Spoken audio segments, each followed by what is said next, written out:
Good evening, everyone. I'd like to begin by asking our newly elected City Council member, Allison Barger, and her family to join us at the dais to be sworn in. Mrs. Boyd, would you like to swear her in, and then we can get some family photos?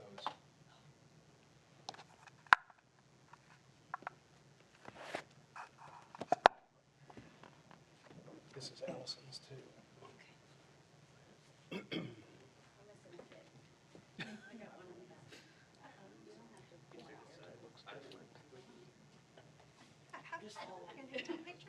Oh, there he is. No, that's an entrance. Okay, raise your right hand. I state your name. I, Allison Barger, Do solemnly swear or affirm do solemnly swear or affirm that I will faithfully execute that I will faithfully execute the duties of the office of City Council Place 3 the duties of the office of City Council Place 3 for the city of Richland Hills, Texas, for the city of Richland Hills, Texas, and will, to the best of my ability, and will, to the best of my ability, preserve, protect, and defend preserve, protect, and defend the Constitution and laws of the United States the Constitution and laws of the United States and of this state, and of this state, so help me God. so help me God. Congratulations.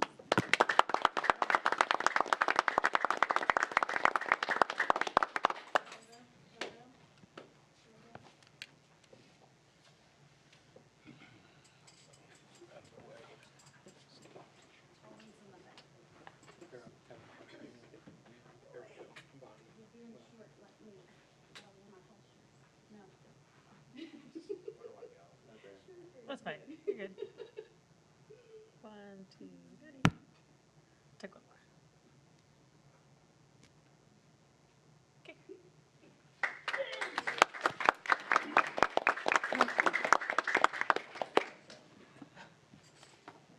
All right, very good. Now I'd like to ask newly elected City Council member Athena Campbell to come to the dais. Mrs. Boyd, would you please swear her in? And here's Raise your right hand.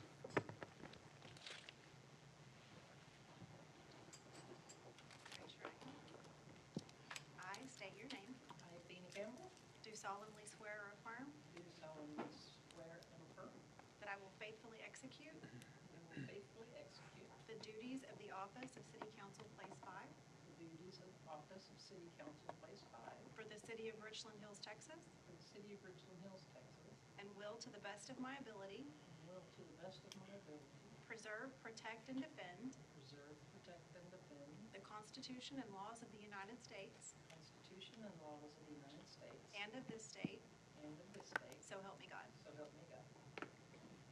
all right. Photo. Jason, come up here. Oh, okay. You're gonna be my family. Carol. Yes, sir. Yeah. Yeah, you gotta come up here, friend.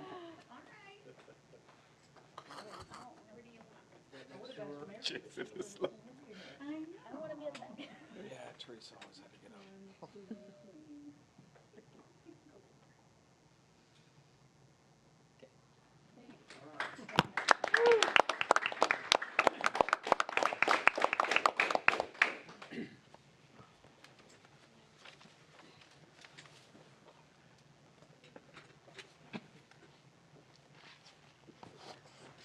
All right, it's official, and so now we can have a meeting. So welcome to the City of Richland Hills City Council meeting.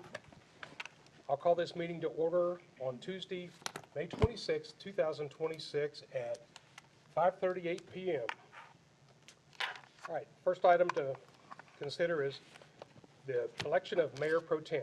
As required in the city charter, the city council shall elect from among the members of the 6 city council members as Mayor Pro Tem to serve for the coming year. The election shall take place at the first regular meeting following the general city election. The Mayor Pro Tem fills in for the mayor when the mayor is unavailable.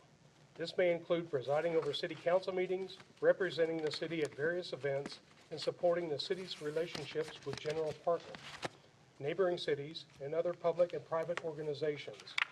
Before we move forward, I would take a moment to thank Councilmember John Skier for serving as the Mayor Pro Tem over the last year. John, Mayor. I appreciate your willingness to serve in that role and the time you've given to the city in that capacity. My pleasure. As we look ahead to the next year, I believe this role will continue to be important. We have a number of conversations underway with regional partners, neighboring communities, and transportation agencies, business leaders, and other organizations that can help the city of Richland Hills move forward. With that in mind, and based on the relationships being built and the work ahead, I believe that Mike Witt is well suited to serve as Mayor Pro Tem for the coming year. With that said, I would like to open up the floor for nominations for Mayor Pro Tem. Mayor, I nominate Mike Wood. Second. Second. Are there any other nominations? Okay, all in favor? Aye. Any opposed? Motion carries. All right, thank you all.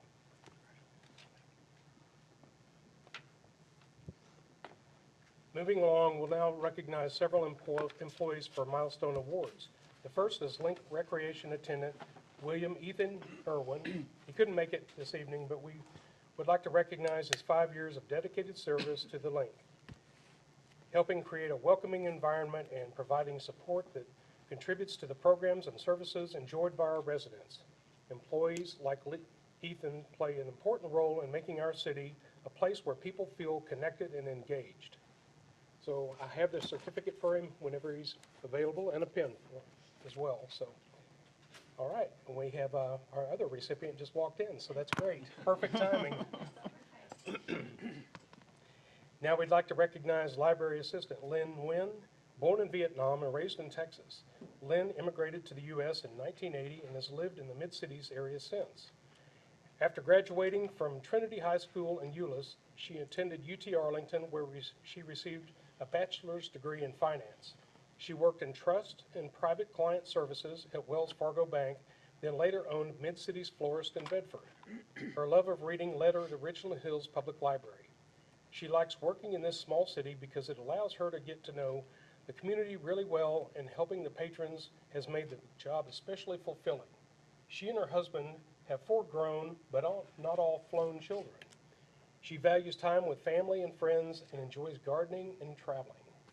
It's good to get to know who you are a little bit more too, so if you'd like to come up, I'll give you a certificate and a pen.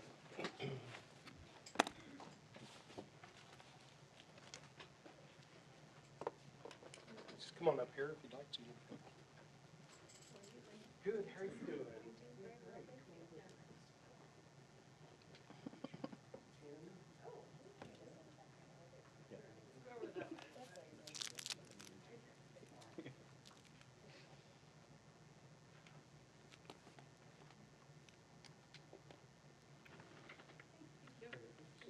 So I've known you for 5 years, Mayor. Yes, you have.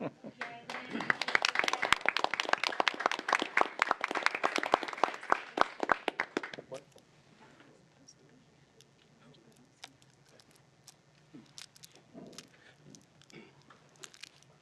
So just before she gets away, if anybody needs floral arrangements, you know who to call too. Yeah? So got an in-house arranger. So. All right, at this time, we're pleased to recognize, there she is. Perfect timing. Okay, very good, sweet. Valeria Nguyen for reaching her 5-year service milestone with the City of Richland Hills. Val's service with the city began in April of 2017 as a recreation assistant, which also was her very first job. After the COVID shutdown, she later returned to the city in May of 2021 as a permit technician in community development, where she assisted residents, contractors, and staff with permitting, inspections, zoning, and related services. Today, Val serves as our human resources generalist, where she supports employees across the organization through recruitment, onboarding, benefits, payroll processes, employee engagement, and other important HR functions. Valeria has shared that she enjoys working for the city because it has given her the opportunity to grow both personally and professionally in a community that has always felt like home. As a longtime resident, she takes great pride in serving the community she knows so well. On behalf of the City Council, city staff, and the citizens of Richland Hills, thank you, Valeria, for your dedication and service. Please join me in congratulating her on this well-deserved milestone.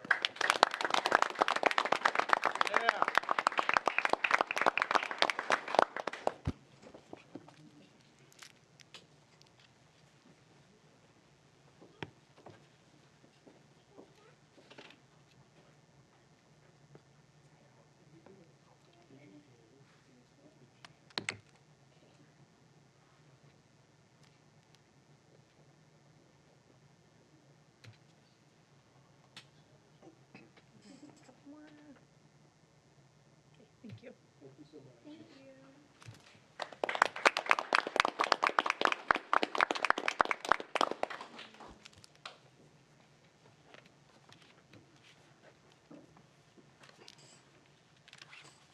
All right, now we're going to get started, big time. Next, we'll talk in the work session beginning with the 2024 International Code Council and North Central Texas Council of Governments Amendment. Mr. Decay, would you like to present this item? Yes, thank you, Mayor, Council, JP Duque, Development Services. Happy to provide this work session presentation regarding the 2024 Building Code updates.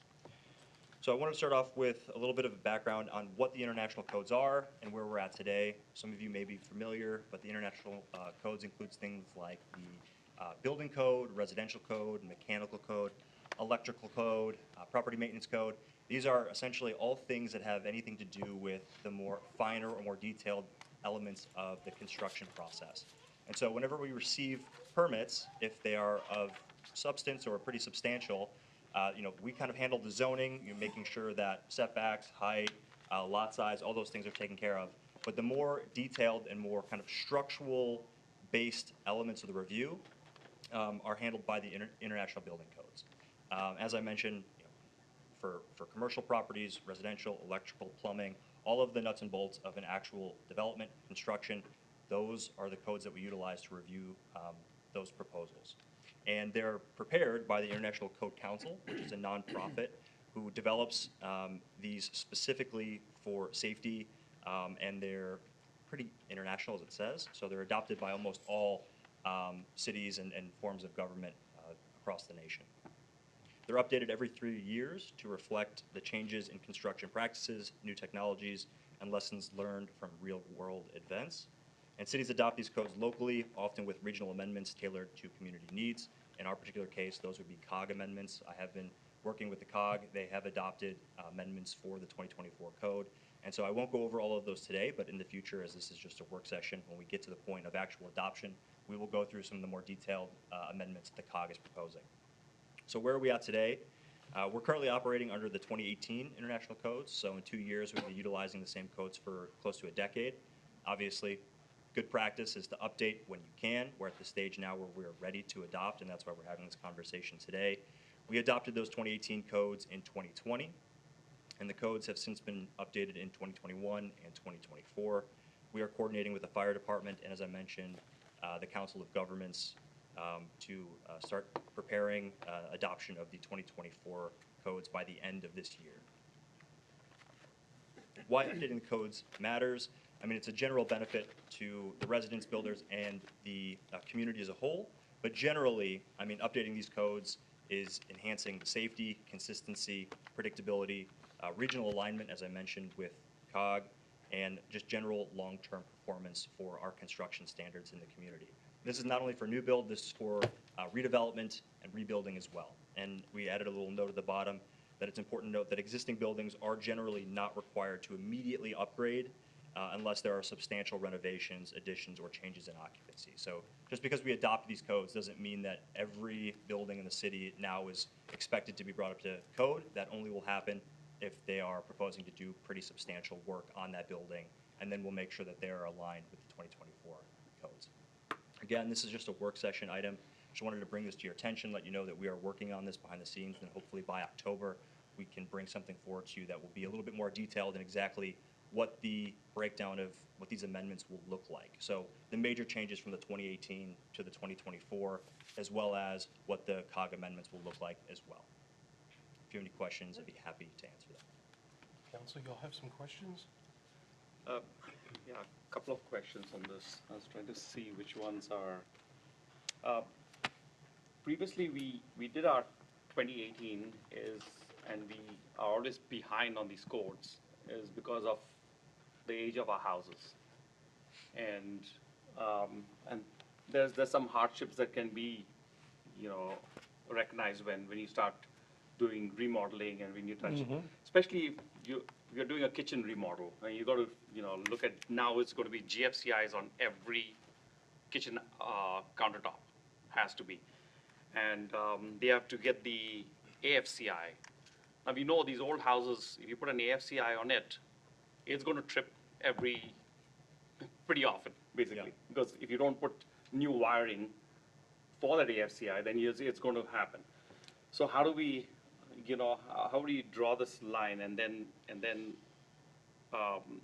when you say substantial, how do we define substantial? Like what do you, like a full building, the full house remodel, or is it an addition, or what triggers that? Yeah, typically it's, if you're going to do some work that encroaches past 50% of the property's value or the building's value, that would be deemed substantial. So if the house is worth $200,000 and the work you're going to do exceeds $100,000, that's usually the triggering mechanism that we would then claim that it's substantial enough to be brought up to code. Now, as for, finding specific things that fit our community better, that'll be a part of that amendment process. So the local amendments you're bringing in? Yes, we will be working with the COG for local amendments, but we can also establish our own amendments as well. So we'll have to identify, working with, our essentially IBC or ICC professionals who are more familiar with our community and can tell us areas that may be obstacles in the future and work to amend those. Okay. I will also add that a big section of the 2024 amendments included some language that, stated that there are purposeful updates that are made to make older housing stock or older building stocks process of being brought into compliance easier in comparison to 2018. And so that was like a huge element of this, in which they're creating easier processes for those older buildings to be brought into compliance. Where 2018, it's actually more difficult. Like, there aren't any exceptions to certain things like that, where 2024 is offering more exceptions in scenarios in which it might be more difficult for an older building to do X, Y, and Z. Okay. Yeah, because, we got our, where we have the fire extinguisher kind of thing. So that's one we'll need to look at, because that will add, I know it's a safety feature, we all want it, but will that trigger when somebody gets an occupancy change, where we have to do the fire suppression system on a certain, right now it says it will trigger, right? It's, So on the commercial. Yeah, on the commercial properties. Chief Rhodes will come up next. I'll talk about the fire code. One of the things to differentiate here is the the residential code, and then the building code, which is the commercial side. We're also looking at not only like how does this impact the typical homeowner or renovator, investor, but also economic development. How do we compete with some of the neighboring cities if somebody's got a sprinkler requirement at 12,000 feet versus ours is 6,000? Right. So we'll look at You'll all look that, at all that, and okay. then determine, what our recommendation would be to you all, with probably one more workshop before we actually submit for final action. And I was just going to add that as well. I mean, this was just to really bring it to your attention that this is something we are working on. Okay. And in the next couple of months, we will come forward. We'll have probably another workshop or work session item on this with actually more detailed amendments or changes of what this is going to look like. And if there are issues or things that, you want us to take a closer look at, we'll be able to do so before we actually bring it forward for adoption. Okay, Texas is adopting NEC 2026 right now. It'll be in effect, September 1st? Are we looking to go there? Because that would make a lot of sense. It simplifies. So typically, anybody who's adopting 2024 ICC codes will be adopting the 2023 electrical code. That's kind of how, that's the process associated with that. We can look at that. Typically, as part of the COG, when they do their reviews and amendments, I don't know that they've gotten to the 2026 yet. It usually takes a little while for them to do a full analysis and then provide the local governments in the area their suggestion as to what amendments should be adopted for those as well. So we might be 6 months to a year out before we even hear anything from COG about what those amendments will look like. Are other cities adopting this new code? Yeah, North Richland Hills is, Irving is, obviously I think Fort Worth and Dallas are as well. Okay. And there probably are a few others around us that are in the process of Yep. Okay. That's good. Anybody else? I'll just reiterate, kind of what Jason said, looking at the economic development side of it for commercial businesses, I want any of our buildings, commercial or residential, to be as safe as possible, but just to make sure we are competitive code-wise with our neighbors, just in case, a company's looking at two different cities or different spots in two different cities, they're going to go with the easiest choice. So we got to make sure we're competitive at the same time as being safe. Thanks, Travis. Oh, good. Thanks, JP. Appreciate Thank you. that. Thank you. All right. Moving on, we're going to go to the 2024 International Fire Code updates and North Central Texas Council of Governments amendments with Chief Rhodes. Yes, sir. All right. Thank you, Mayor and Council.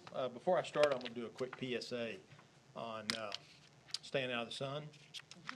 So, as a kid, I did not wear sunblock, and now I'm paying the price for it. So, if you wondered why I'm so red-faced, it's because I'm doing some treatment, and it will obviously take care of that, but I do not have any contagious diseases that I'm aware of at the moment. So, Appreciate that. I did bring tonight, my Assistant Fire Chief Randy Fulton is here, and our Assistant Fire Marshal, Fire Inspector Brian Brindley is also here, just to kind of help me as we go through this. Now, focusing just solely on the fire code, a little different than what JP's got, multiple codes. So we really jumped into this in depth, but I am not going to just beat you guys down on this. But this is the 24 fire code, and all of the codes that go along with it, whether it's electrical code, plumbing code, they are all documents of this size. So they are very extensive, and from one change to the next,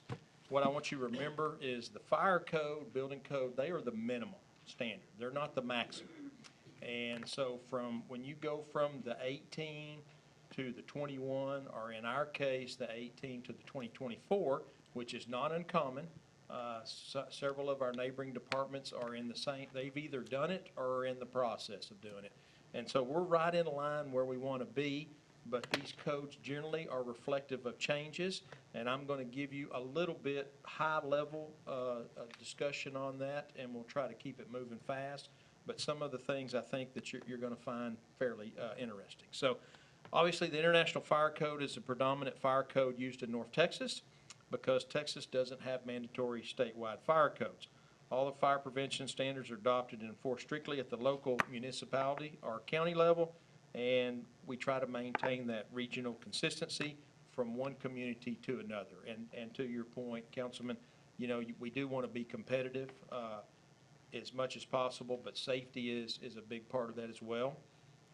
ISO, the Insurance Services Office, also regulates that we cannot be 2 additions out on the fire code, so that also necessitates us moving to the 2024 fire code.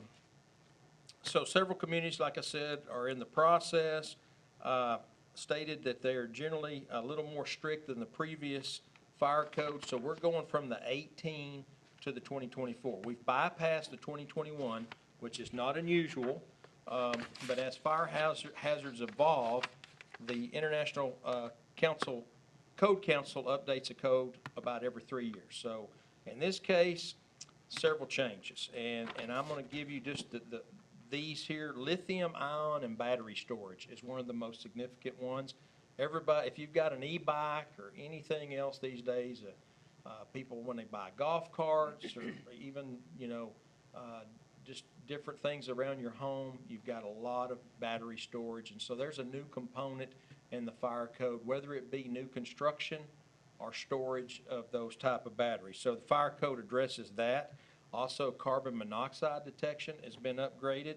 The 2024 IFC drastically expands life safety requirements by mandating that carbon monoxide alarms or detection systems across all occupancy types are at. So you will see carbon monoxide detectors in new construction, really regardless of the square footage, especially, I'll give you this example, if they have gas to the building, they're gonna absolutely have to have a carbon monoxide detection system. So that's an enhancement there. Electromagnetic and locking hardware on doors was changed. Flammable refrigerants, fire alarms and systems. So now manual fire alarm requirements have been added to public self-storage facilities, water flow, like at a let's say we've got a warehouse that's got a sprinkler system already there. Generally, you're gonna find that they're gonna have a monitored fire alarm as well. But they all have what's called a local alarm there, and whenever a sprinkler system activates, generally you will hear what's called a motor gong and that's the water flowing through the system. And it's a bell on the outside of the building, and that thing will be going off. That's your local alarm. Well, in addition to that now, they must provide both audible and visual alerts. So in addition to that manual alarm, you're gonna have strobes or something there as well to activate, that will activate to let neighboring businesses or passerbys, in addition to it being monitored, that it's actually got a water flow alarm on premises. There is a new addition for defibrillator maintenance. The International Fire Code has added that to the commercial fire inspections that we do. So consequently, under the Texas Commission on Fire Protection, folks like Brian, our assistant fire chief, myself, and our other fire inspectors, we had to go through training to be able to, even though we really should already know that with the defibrillators, but you had to go through commission training to be able to look at and assess the defibrillators that are on site in public buildings, city buildings, wherever it's at, to make sure that they're actually operating as they're supposed to. They got current battery, charged batteries and all that. So that was a component that was added. Ambulatory care facilities, some changes there as well. And those are the big highlights. And so from the 18, I also looked what was gaps between the 18 and 21, and then the 21 to 24. So we tried to look at it. I'm not going to bore you with all that, but I do want to talk about the COG amendments a little bit. And so really for the fire side, you've got what's called the option A and option B triggers. And a city can choose to go with option A or B, can't do both. And really what that breaks down to is option A has got a height trigger of 55 feet or greater and standard square footage thresholds up to 12,000 square feet to prompt you to have to sprinkle the building. But what I want you to understand on that is there's really no one size fits all for sprinkled buildings. The class of occupancy, the occupant load, all of those play a factor in that. So really, option A is what you're going to see typically in communities that have a lot of resources. Your Dallas, your Fort Worth, I don't know about Arlington, but Houston, something like that, they tend to go more with option A, okay? Option B is a more restrictive option that communities go with that tend to have less resources. I'm talking community resources, fire protection, things like that. I'm not saying that we have to necessarily go one or the other at this point. We've researched this a great deal. I just want to give you a picture to think about. So the universal trigger for sprinklers for option B is 6,000 square foot, like the manager said.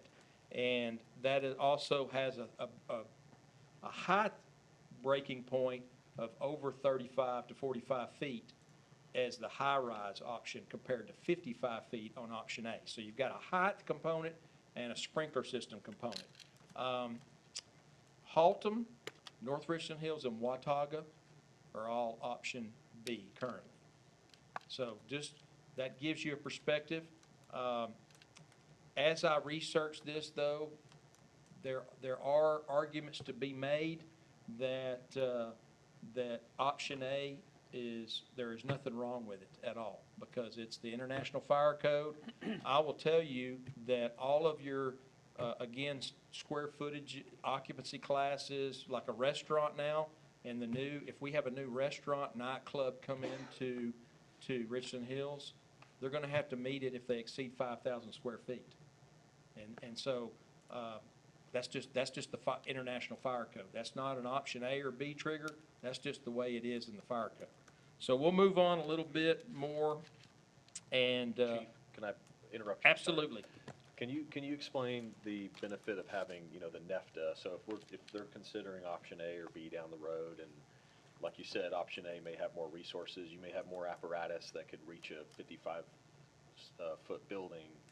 With our access to the NEFTA equipment and some of the neighboring cities and their equipment, does that help you? Absolutely. And one thing and I appreciate you bringing that up. So what I would tell you is that whichever option we go to does not, you won't have me coming in front of you saying, we got to get a ladder truck immediately. We got to do this or that.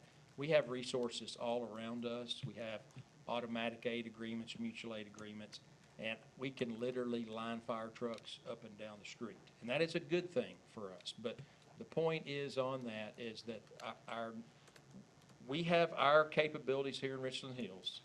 And in addition to that, neighboring cities also have their capabilities. When we have a structure fire, a residential structure fire, right off the bat, just to adhere to NFPA requirements, we're getting additional companies from those cities all the time. And it just works every day. It's kind of a seamless type of operation. So a house fire in Richland Hills, you're going to get Haltom unit, you're going to get North Hills unit. You may get even a second unit from one of those cities. And if it's actually far enough east, you could get a unit from Hearst. And that's to meet the alarm assignment. So the same thing applies on a commercial alarm assignment as it does on a residential. It's just more equipment coming. So we have ladder trucks and aerial devices around us. Haltom has 2, and North Richland Hills also has 2. I believe Watauga's got 1, and then to the south of us, not that we use them, but you've got Fort Worth around us as well, and we have a mutual aid agreement with Fort Worth. So that is something to take into consideration as well. And I'll answer any questions that you might have if you have any on that facet of it. Nope? Okay. I will keep moving then.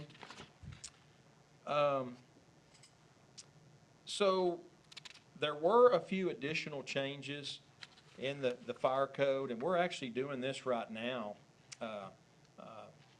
Brian is out doing tree limb inspections because it's spring. We've got tree limbs hanging down low all over the city. And, fire trucks just tend to get bigger and bigger. So the fire code has adjusted that as well.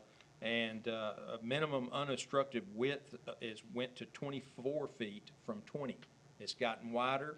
That way you can set 2 fire trucks on a scene or operation kind of side by side on a fire lane there.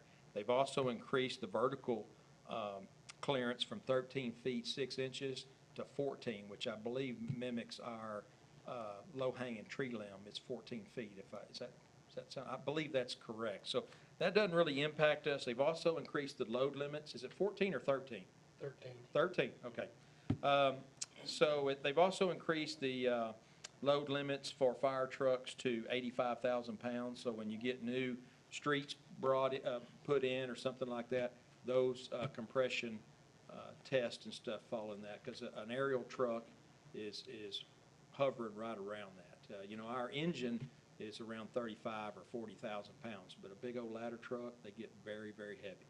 And so that's why you've seen some of those, you'll see some of those changes as well. Open burning, nuisance control, increased setbacks, distilled spirits was added in the 2021 edition of the fire code, because you've got so many of these breweries and everything else out there. So point there is when a new code comes out, I always, when I was teaching at the fire academy, I would give this example. After the Rhode Island nightclub incident happened, where years ago there were all the deaths and they had the pyrotechnics in there, when the next fire code came out, it addressed that extensively. So as things change in our world, like the batteries and things like that, the fire code adjusts as well, and that's what we see when a new edition comes out. 3D printing was added as a component to focus on in the 2021 code. They also started getting more aware of lithium-ion batteries at that time.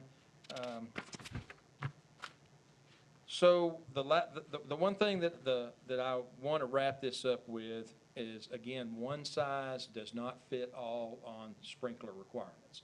Depending on the class of occupancy, you're going to see, for example, if somebody comes in trying to build furniture in the city of Richland Hills, they could be dealing with a 5,000 square foot threshold or as low as 2,500 square feet, depending on the details of their operation. So it varies a great deal. You've got storage, different types of what we call A1, which is a place of assembly, and that's theaters, churches, libraries, things like that. Group E is educational, M is mercantile. Every one of those has a threshold that drives that by the occupant load and then the square footage, okay? And so my closing comments to you, just like JP said, there's a lot more to come. I really wanted to just throw this at you guys for consideration, and then if you have any questions, I'll sure do my best, or these guys can help me out. But it's a proactive step to continue for us to reduce community risk, and that's really what it boils down to. And it allows the new business developments, because that's really, we are in the maintenance business in the fire side of it, on the fire code. The building code really determines what goes in. We get involved from the fire code to some degree, but when our guys go out and do inspections, they are looking at the private and prior protection features that are put in place. A fire alarm, sprinkler system, fire extinguishers, if they're adequate distance and height, and if they're charged, and exit doors, make sure they go in the right direction, exit lighting, all of those things that are in place, they are focused on maintaining and making sure they're operating so our patrons that come into the city are safe and can conduct their business in a safe place. And ISO also drives a lot of that as well. Do you guys have any questions for me? No. So when a person comes in for a permit, do they, when do y'all get involved in this? Does it go to Bureau Veritas, or y'all will look at whether it meets this code? Like you said, if it's a shop doing furniture. Yes. Whether, so the 2,500 triggers then, or because y'all look at it and say, you're doing this, there's a lot of sawdust and this and that which can catch on fire. So is that which y'all do, or is it going to be Bureau Veritas or whoever the third party is? So they are a key component of that, and we work very closely with JP. We've got a business that is changing hands in the city, that they are not currently sprinkled, but it's going to be a new certificate of occupancy requirement. That prompts them, if there's significant amount of remodel, or if they do another new ownership or new type of operation, those things will trigger us getting involved. So we generally, like we've met and talked about this with JP, so Brian does the bulk of the fire inspections. He goes out and does, and my directive to him is that we do 100% of our businesses every year. We clear every single business in Richland Hills. So a lot of those are just routine life safety type of inspections. When it's new, and we've talked about this and it's kind of in place, we try to do pre-development type of meetings to make sure the fire code and the building code all kind of mesh together, so we're not operating independently and giving misdirections to a new prospective business owner or somebody that's making a change or an add-on or addition. That's absolutely correct. There's really only two avenues. If it's a new building, a new kind of construction, we will go through the preliminary review process. Fire department is a part of that to make sure that all of the IFC standards are going to be addressed, as well as IBC and zoning and all of that. Now, if it's an older building, which obviously in Richland Hills that's most common, a new business can't operate unless they get a certificate of occupancy. During that certificate of occupancy process, we do our reviews, and a part of that review is the fire department going out there, doing an inspection of the building and making sure that it's up to code. That does not include any Bureau Veritas involvement. Oh, there's no, okay. No, it's not. That's all in-house, especially from the fire code perspective. We also do a building code inspection as well, but that's completely separate. So are we doing training for the new 2024, for the fire marshal and the inspectors and all that? Have we put money in for training or for those kind of, before we adopt this, like they should be trained, right, or? Right. I think that's something that Chief's gonna be working with Chief Brindley. As far as needing additional funds, we do not. Now, what happens is there are workshops and things like, kind of like what we're doing here, where Brian, Chief Fulton, even myself in certain capacities will attend. But a lot of it has just been us doing a research and talking with other communities, being aware of what COGS amendments are. But when you get for us in the fire department, you go through a entire class school certification. It's about 300 hours to become a fire inspector for the state, which we all three have. And you learn a lot of the long-standing basic inspection guidelines as far as life safety, occupant load, and things like that. What you learn when this new code comes out are these significant changes. And that's really the new part that you're dealing with. And yes, we do participate when there are training classes, but I'm not needing any additional funds to do that. All right, all good? So, just one question. If we didn't adopt this, what would the impact be on the insurance rates? Potentially, I cannot tell you, the way ISO is set up, and I'll do this real quick. You've got 50% for fire protection capabilities, 40% for water capabilities, 10% for dispatch and alarm, and then you've got the risk management and reduction side of it. That's where this falls under in ISO. If we were to, ISO is actively trying to go into Haltom right now, so I fully expect that we could get a visit from ISO here in the near future. And being out in addition to the fire code would negatively impact our 2 rating. Now, I'm not gonna stand here in front of y'all and say that it would cause us to go to a 3, but we would lose points as a result of that. And I don't know where we landed on the last, but if we were close on our 2, then it could negatively impact us, which in turn impacts our residents and our businesses on their rates, their insurance rating. So it's safe to say that a residence rate or a commercial rate would potentially see a good-sized bump if our city rating went down? I wouldn't say that. No? What I would say is by a 1 or a 2, you're getting basically the best insurance premium rates that you can get. 1 is the best, but there's not a big difference. When I was in Haltom, we were a 2, and I was really worried about it because I wanted us to go to a 1. When the consultant broke it down for me, it was negligible on the difference on the rates that a residential homeowner would pay or a commercial business. But what I will tell you is the other side of it is I believe that we would see them potentially pay more if we were to go back the other direction. We're not going to save anything maintaining, but if we lose this, it could impact us. And it also is a big deal with economic development.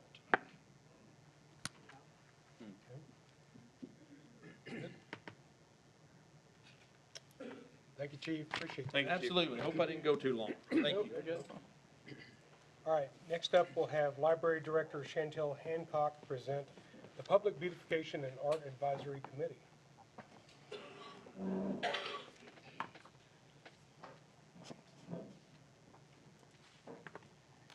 Good evening, Mayor and Council. So this is a kind of a follow-up of the public art and beautification ordinance that you guys approved last June, adopting the public art policy. So that policy established a framework for public art going forward in the city of Richland Hills, and it also called for the establishment of a beautification and public art committee. We hadn't really done anything to move forward with that because we didn't have any public art proposals coming up. However, I did receive a grant for almost $30,000 to do some beautification on the outside of the library. And part of that grant is to do a mural on the cinder block wall that's in between the library and the Public Works Department.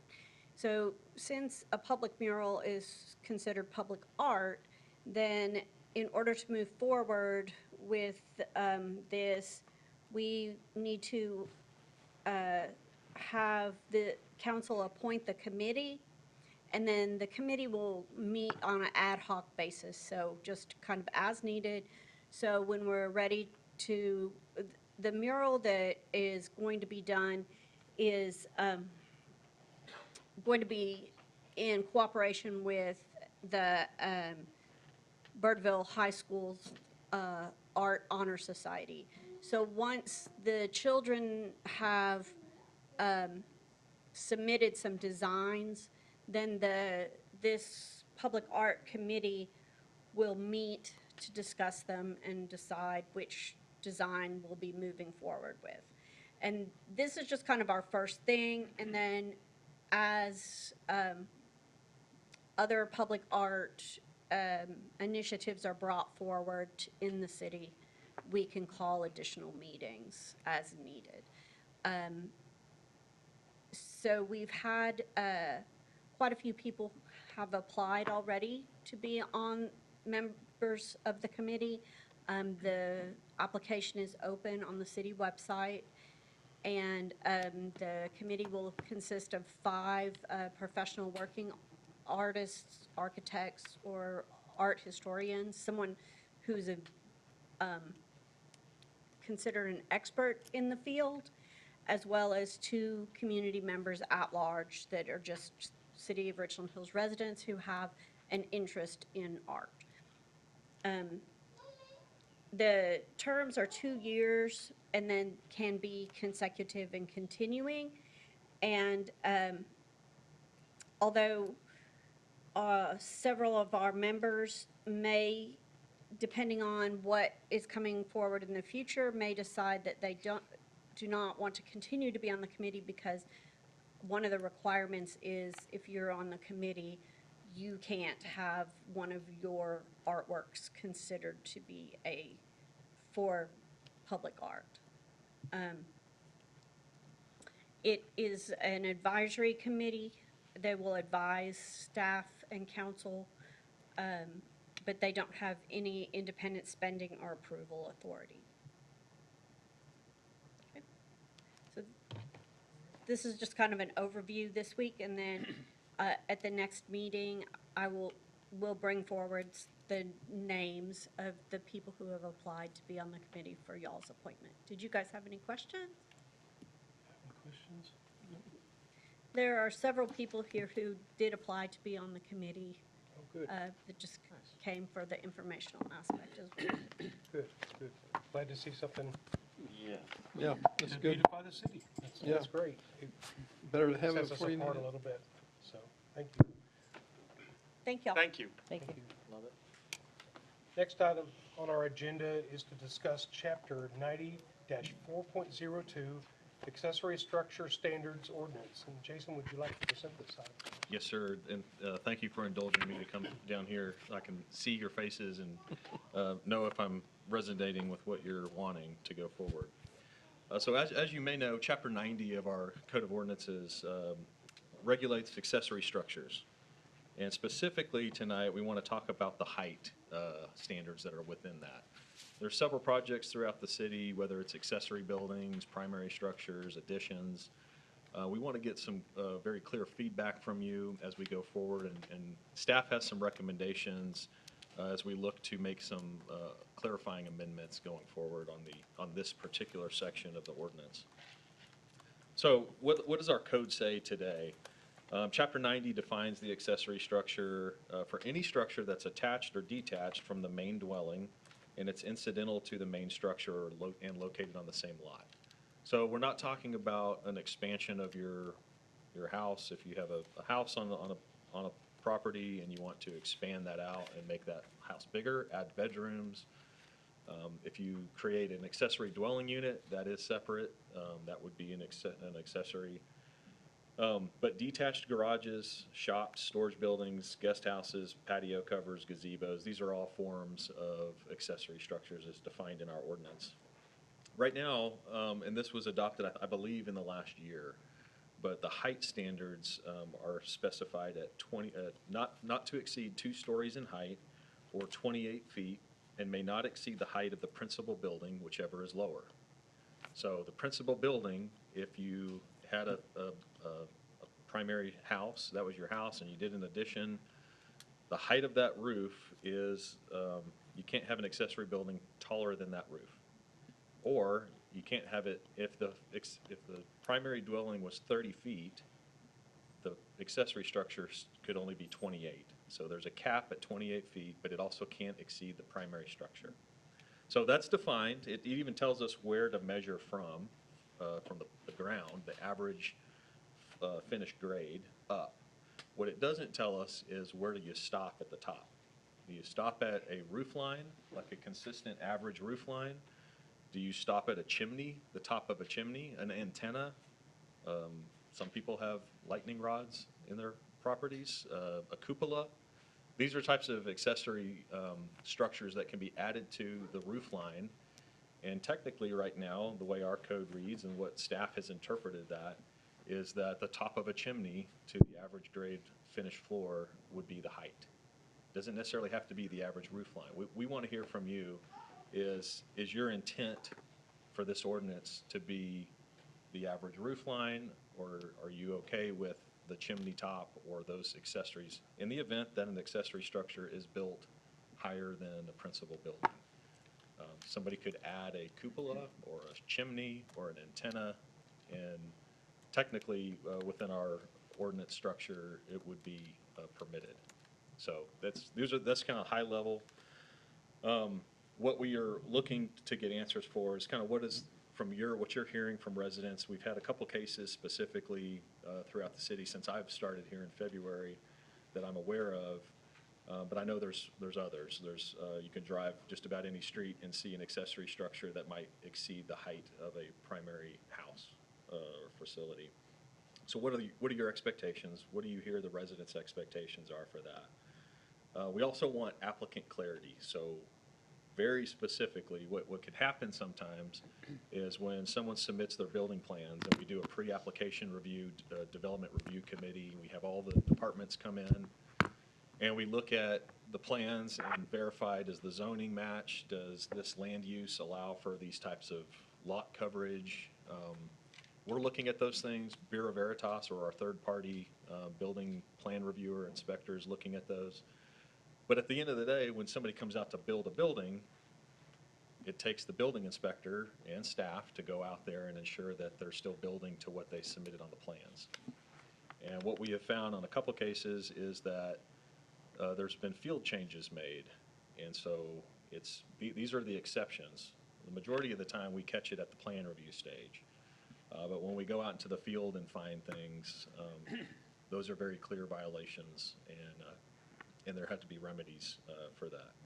So knowing exactly what the rule is, hey, a cupola, a chimney, an antenna, a satellite dish counts or it doesn't, that's very clear. That would be clear direction to be able to give to an applicant. It also helps us with very objective standards. So right now, I would say it's pretty subjective in terms of what do I think council's intent was when this ordinance was approved, or did we not provide enough definition, not thinking what the risk or the unintended consequences might be.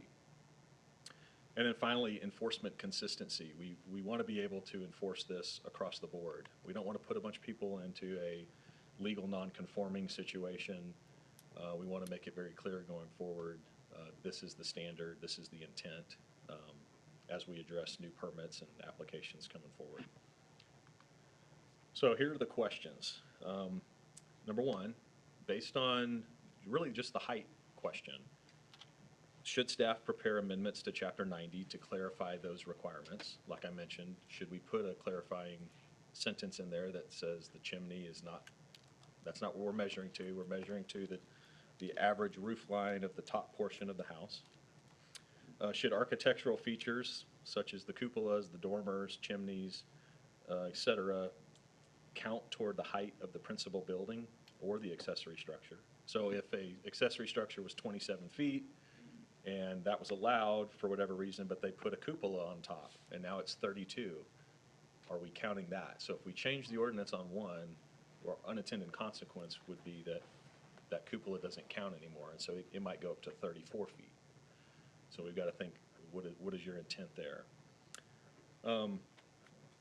Should architectural features be allowed to establish compliance? So this is one situation we find ourselves in, that if an architectural feature were to be added to a principal building, does that satisfy the current language of the ordinance?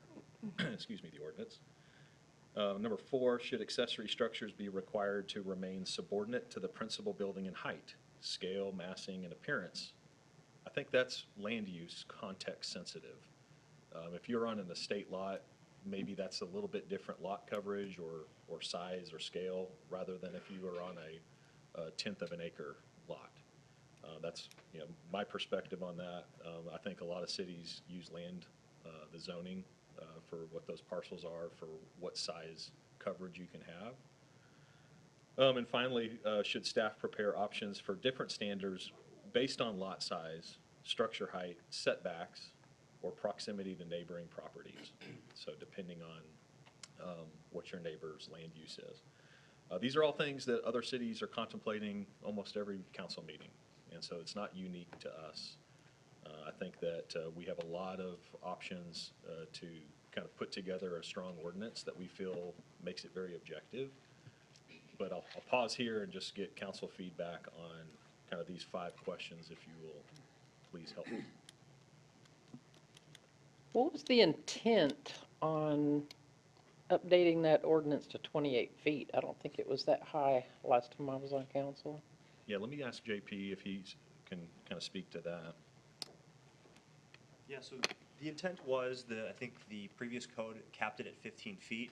I've been here for 2.5 years. I must have had 5 to 10 conversations with various residents that were looking to build accessory structures that were going to be taller than 15 feet, but weren't able to, or would have to require either an amendment to the ordinance or a variance, which would have to go to ZBA, and any ordinance to ZBA was not going to be approved. And so there wasn't really an avenue for approval, and after enough cases that I noticed that there was a desire for larger buildings, I brought forward that amendment. Looking at our options of how we wanted to change it, I figured that the 28 feet allows for larger buildings, for larger lots, but also with that additional caveat of cannot exceed the primary structure, would limit the size of any accessory building anywhere in the city. So if your house was 30 feet and you had a really large house, you could build a pretty large accessory structure that was going to be 28 feet.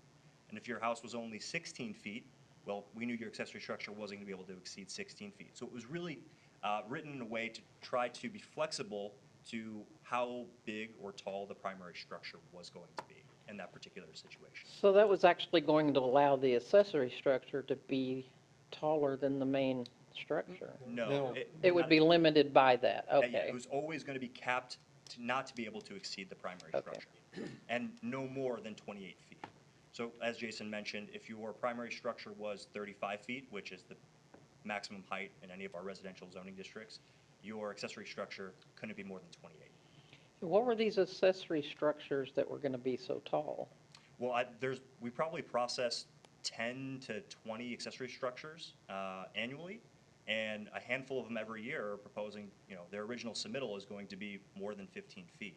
And we'd have to tell them that that wasn't an allowable option until we realized that we just probably go through the amendment route and update our accessory structure ordinance. Was it like a shed or a patio? Garages, Garages. sheds. Yeah, I mean, as you mentioned, there's multiple different types. Gazebos. I mean, I've seen gazebos that want to be 18 feet tall.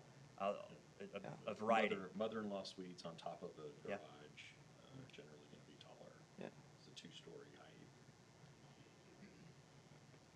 I think one of the issues I see is in this town, so many of these roofs are such a shallow peak compared to the newer construction that goes on all around everywhere. In Faith Creek, for example, those are steeper roofs over there, so you're able to build something taller. But to make our city look more modern, you have to have a tall, higher pitched roof.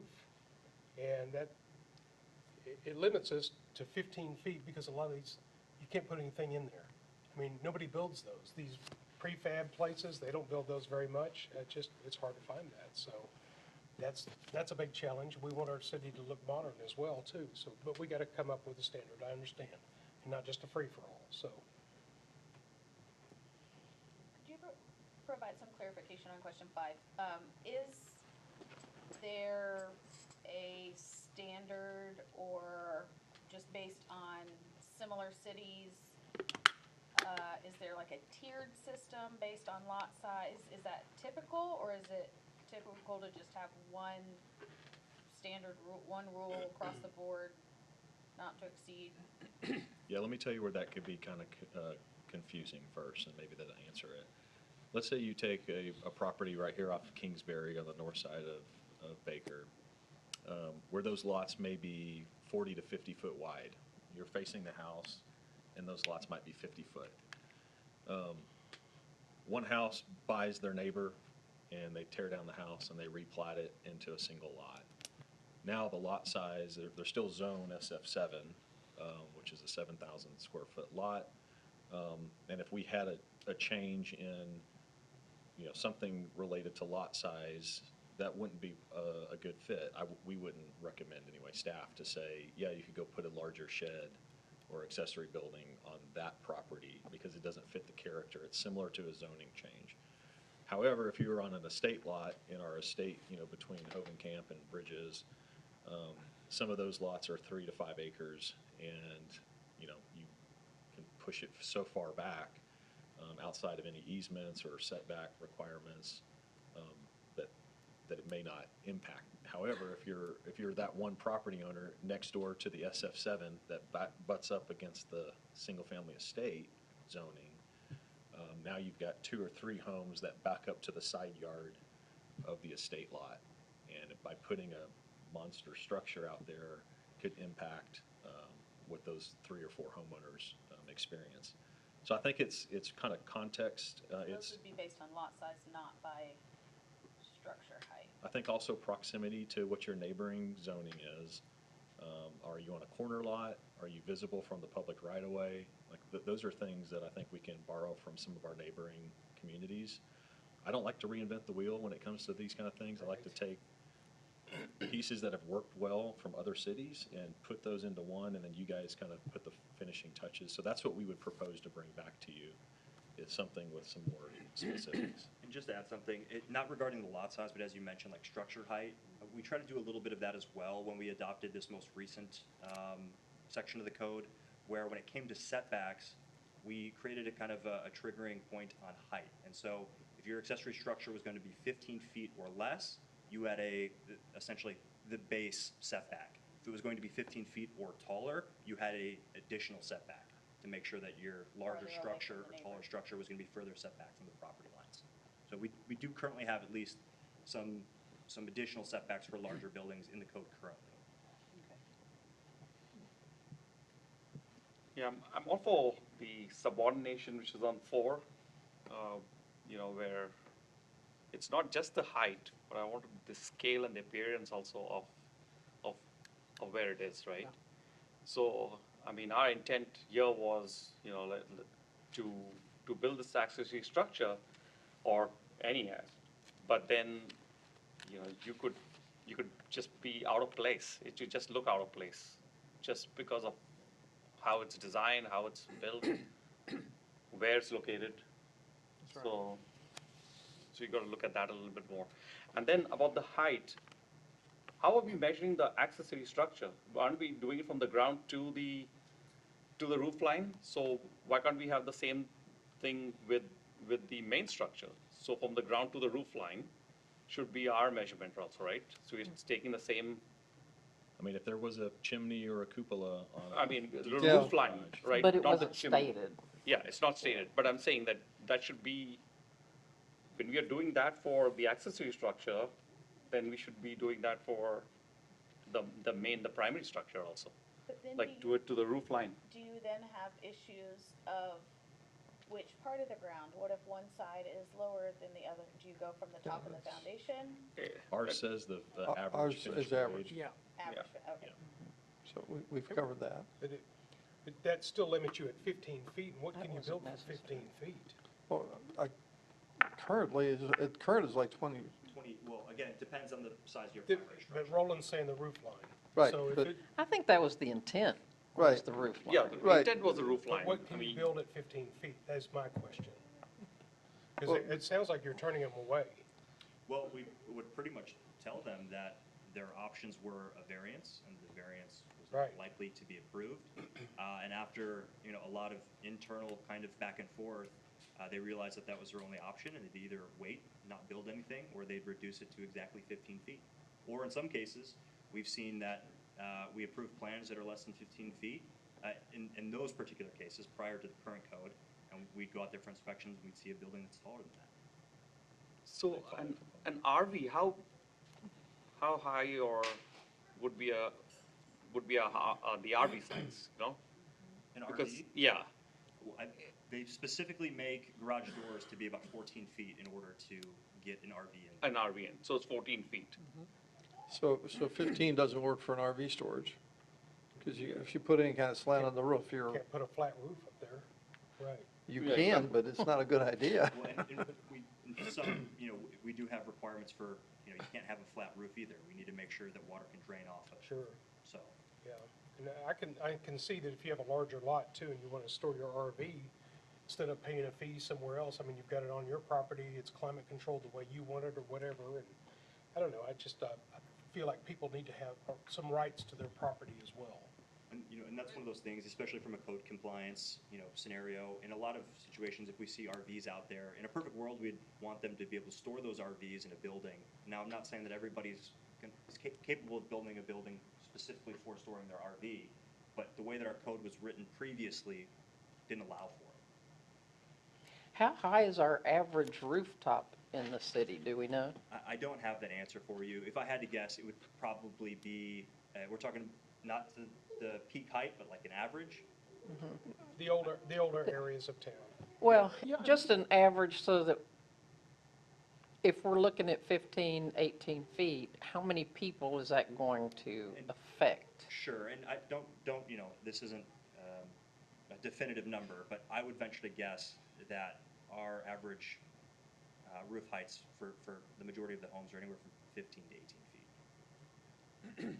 And when you say roof line, are you actually talking about the I'm talking, yeah, ridge line? The I'm peak? talking to the peak of the roof. Okay, so I Tallest think point in the that needs to structure. be clarified. Yeah. That really needs to be clarified. And in our definition currently, so we don't have like a special section of the code that regulates height. We've got every zoning district that has a height maximum, so you can't build your building taller than 35 feet. Or then we've got the accessory structure ordinance that says you can't build it to no more than 28 feet or no more than the primary structure. But then when you go out to measure it, you got to read the definition of how we define building height. And we have that here on the slide, which pretty much says average grade to the peak of the structure. And so that is how we are supposed to be measuring any structure that's built in the community. We need to clarify that it's peak of the roof line, not peak of the structure. And these are the questions that Jason's asking. What do you want us to look at? Should we update the definition of height? Should we look at our accessory structure ordinance? Should we look at it all? And if we're going to look at it all, what are the things that we want to change or be focusing on? Well, what I don't want to see, is if you drive down Vance, I don't want to see that. Where they take a 14-foot or 15-foot ridge line, but they build onto the back of it and raise it up to 28 feet. attached to the building, so it's allowed. Because it's attached to a building, Yep, it's attached to the house, so it's it's allowed. attached to the house. It's an Yeah. addition to the property, not, Right. it's no longer not an a accessory separate- It's not accessory structure. structure, it's addition of the main property. Well, and so in that particular case, you know, it would be looked at as, you know, an addition, so it couldn't, you know, exceed the height of whatever our zoning district provides for the primary structure. Right. And in that case, it's typically 35 feet. That's the average for a if you were to build a new house right now, you couldn't build it taller than 35 feet.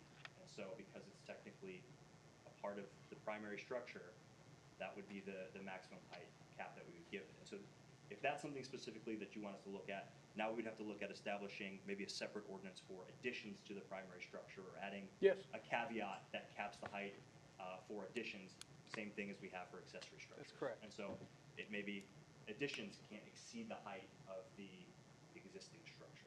Or I guess. Because on some- Well, sometimes people pre-existing wanna add a portion. second story. Yeah. But they also are bigger lots, and they can build, if you can build the same amount of square footage attached to the house behind it than a tower attached.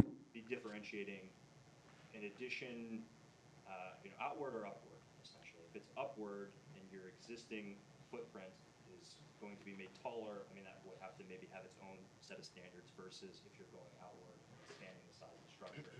You can expand for as large as you want within the confines of the code, but the height is capped at whatever the pre-existing height is currently at. But then, I mean, this I'm is kinda just going trying down a to- rabbit hole, I'm but just trying then they could Yeah. expand out and then later expand up on the out, and you're still gonna get the same result. Are you not? Yeah. I mean, I'm just trying to kind of Yeah. explain out loud Yeah. what's being discussed. So what are the other cities? Yeah, I would like for you to look at that as well, too. The surrounding cities and smaller cities, Yeah. to see what they're allowing. Yeah, going back to your point, Mr. Govius, about the building code changes on some of the age of our housing stock. That's something we need to take into account, and like, what are other cities doing to ensure that it doesn't change the character of the neighborhood to completely, as one or two houses get renovated and, right, Yeah. but then I think if you are, I think you're walking a thin line there, because if you're wanting to limit things like this to not change the character of the neighborhood, then we have to start denying when people wanna tear down and build a brand new home, cause you're changing the character of the neighborhood, Right. so Yes. It's true. you're, But I think we have addressed this in the comprehensive plan yeah. on neighborhoods, how it's gonna be. Yeah, you don't build one two-story right in front, but you build at the back, you attach it to the back. So there are some guidelines there, the new comprehensive plan that we have, which address those kind of issues on how we want to keep the character of the houses, but then allow to build from the back. But who judges the character? It's how it is right now. It is what it is. It is what it is right now. So you got this row of houses which look a certain way, and then you've got one which just sticks out with a two-story Right. building right there, right? So you want to minimize that and try to build, conform to what is there right now, but build it at the back. I'm sure families are growing, that land, especially on the south side here, the lots are really small. But they want to expand, they want to grow, so you allow that. But I think comprehensive plan looks at all those features. And then you're gonna get into the non-conforming houses. So, yeah. yeah, there's your rabbit hole. Yeah, there you go. You jump right into it. Okay, so I think the purpose of this, I've got some pretty clear, roof line is the measurement. It's not the satellite or the chimney, it's Right. the roof line. Right. Okay, so we'll make sure that we've got that addressed. Anything else on accessory structures before we move? Bring lots of bunnies. All right, thank We got you. lots of articles. Appreciate it. Thanks, Jacob. Okay, so now we want to kind of shift gears. I'm sorry, Mayor, if you. No, go ahead, that's fine. It's, Item E is the budget, the fiscal year '26 budget and revenue projections. Going to give you kind of the latest sales tax outlook of where we are with the numbers that came in May, and then some different stabilization tools related to that. So most everyone here knows how sales tax works, but it is one of the largest forms of our revenue for the city. It's not that case in every city across North Texas. A lot of people's property tax revenue is the largest source. Ours happens to be sales tax by about 10 to 15%. And that's primarily due to the construction and whole trade industry that we have down in our industrial parks. We actually get a lot of sales tax from companies that many people wouldn't think produce sales tax because it's not something you go into a store and actually physically purchase. But what's happened is we had a few large wholesale companies that were primarily driving significant revenue into the community to the extent of 30% to 40% annually for the city's budget. And a couple of those companies have since left or are in the process of leaving, and that has resulted in a pretty major shortfall for all of our major funds, the general fund, our crime control prevention district, our street fund, our Richland Hills Economic Development Corporation fund. And we've got some things in place that we feel are good protections to move us forward without having to cut services or programs. And we'll just kind of talk you through what those look like. This is just a visual so you can see what was adopted in the fiscal year 26 budget and then where we are projecting, because we're seeing detailed sales tax reports every month. They typically come out between the 12th and the 15th of the month. And we can project out based on how much revenue we've collected up to that point in the fiscal year since we started in October. October through May, we generally have collected 60% or so of our sales tax revenue. So when we take that total and divide it by 60%, we can kind of project out what that projection, that revenue would be. That's how we calculate the best case projection. The worst case projection is we take what we got last year in the month of June. So as we go forward, what did we get in June? We reduced it by 36%. What did we get in July? We reduced it by 36%. We did that all the way through the end of September. And what that is doing is, taking just a straight line approach of remaining months collecting at less than or 36% down. So it's slightly different. You'll see in the general fund, that's about $200,000 difference. And then you've got can I use the mouse? Sorry. Not sure if this will scroll down so you can see which these are. Oops. Okay, it's not fitting on the screen, but the categories, this kind of the left three numbers, which is the 4.9 million down to the 3.49, that's the general fund. General fund, okay. And then you have the RHDC, which is a 1/4 sales tax. And then you have the street fund, this is the street rehab maintenance fund, and then you have the CCPD. Now, what's interesting is the CCPD and the street fund are both 3/8 sales tax. And so you may be asking, like we've been asking a lot here lately, is why are those different? There we go. Oh, I just put them off the screen. That helps. So the reason for that, and we're actually having the comptroller kind of walk us through how this works, but the Crime Control Prevention District is a special district fund. So the way that it's collected, it's actually reported separately at its own entity, the CCPD, versus the other three. So the general fund, the RHDC, and the street maintenance, they're all lumped into one portal. So when the comptroller writes us a check, they write us 2 checks.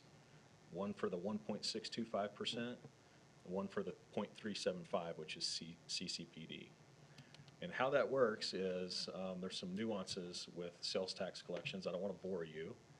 I know Mr. Skier and I have been trying to figure out through the comptroller and others about how the CCPD collects differently than what you would see on the street maintenance. And it has to do with the remote sellers. So if you're Amazon and what's happened is there's a marketplace Amazon and there's a .com. So if Richland Hills residents buy something from Amazon and it gets delivered to their house, we get a sales tax directly for that. Beyond that, there's other people that are purchasing Amazon outside of Texas and it's coming into somewhere in the state. The comptroller doesn't want to go through, the detail of, figuring out where all those purchases were made. So they take that marketplace sale, the total sale, and they divvy it up among all of the cities based off of different factors like population and how many, rooftops you have in your city compared to businesses. And so we actually get two streams of revenue from Amazon. We get a marketplace, which is more of just a population-based comptroller, and then we get the actual physical delivery from somebody that's buying it from Richland Hills. Well, with that said, there's a lot of these. BestBuy.com, you can go to, other Walmart.com. And the way that gets charged is if you are in Palestine, Texas, or that's where the facility is, and they're shipping it to Richland Hills, Palestine's getting sales tax on a portion of it. Our CCPD is getting sales tax on a portion of it because there's a 2% cap. And it's very confusing, and I'll just stop there because I don't want to dwell on this. But that's why it's different. There's just very detailed allocation rules that the comptroller has put in place. So that's why if we say, the CCPD doesn't look like it's going to be as impacted as the street fund, that's why. Okay, we can skip to the next. Yeah, thank you. Okay, so what I heard, I'm sorry. Did they find, I know it hasn't been acted on yet, but what about the proposed legislation to getting sales taxes at the point of manufacture and not the drop-off? Did they? Yeah, they changed the. That did not pass. Right? Okay. No. I could try it, yeah. Well, the comptroller put out a rule back in 2017 about that, and then a few cities sued, and they won, and so the comptroller had to revert that. However, the legislature came back in and brought that rule into existence. So that's based on point of sale versus point of delivery. Right. But there's still a definition of place of business. So if you are BestBuy.com, or if you're Best Buy and you have a logistics or a warehouse facility somewhere, if you have 3 or more orders, then you in-house, in person, then you're considered a place of business. If it's all online, you're a remote seller, and the sales tax goes to where it gets delivered to. Dell Computer is a good example. They're down in Round Rock, and before, Round Rock was getting all their sales tax for Dell. There's lawsuits, I think Elizabeth can probably expound on, but when that timeline, the comptroller gave those people that had economic development agreements in place a little leeway on timing.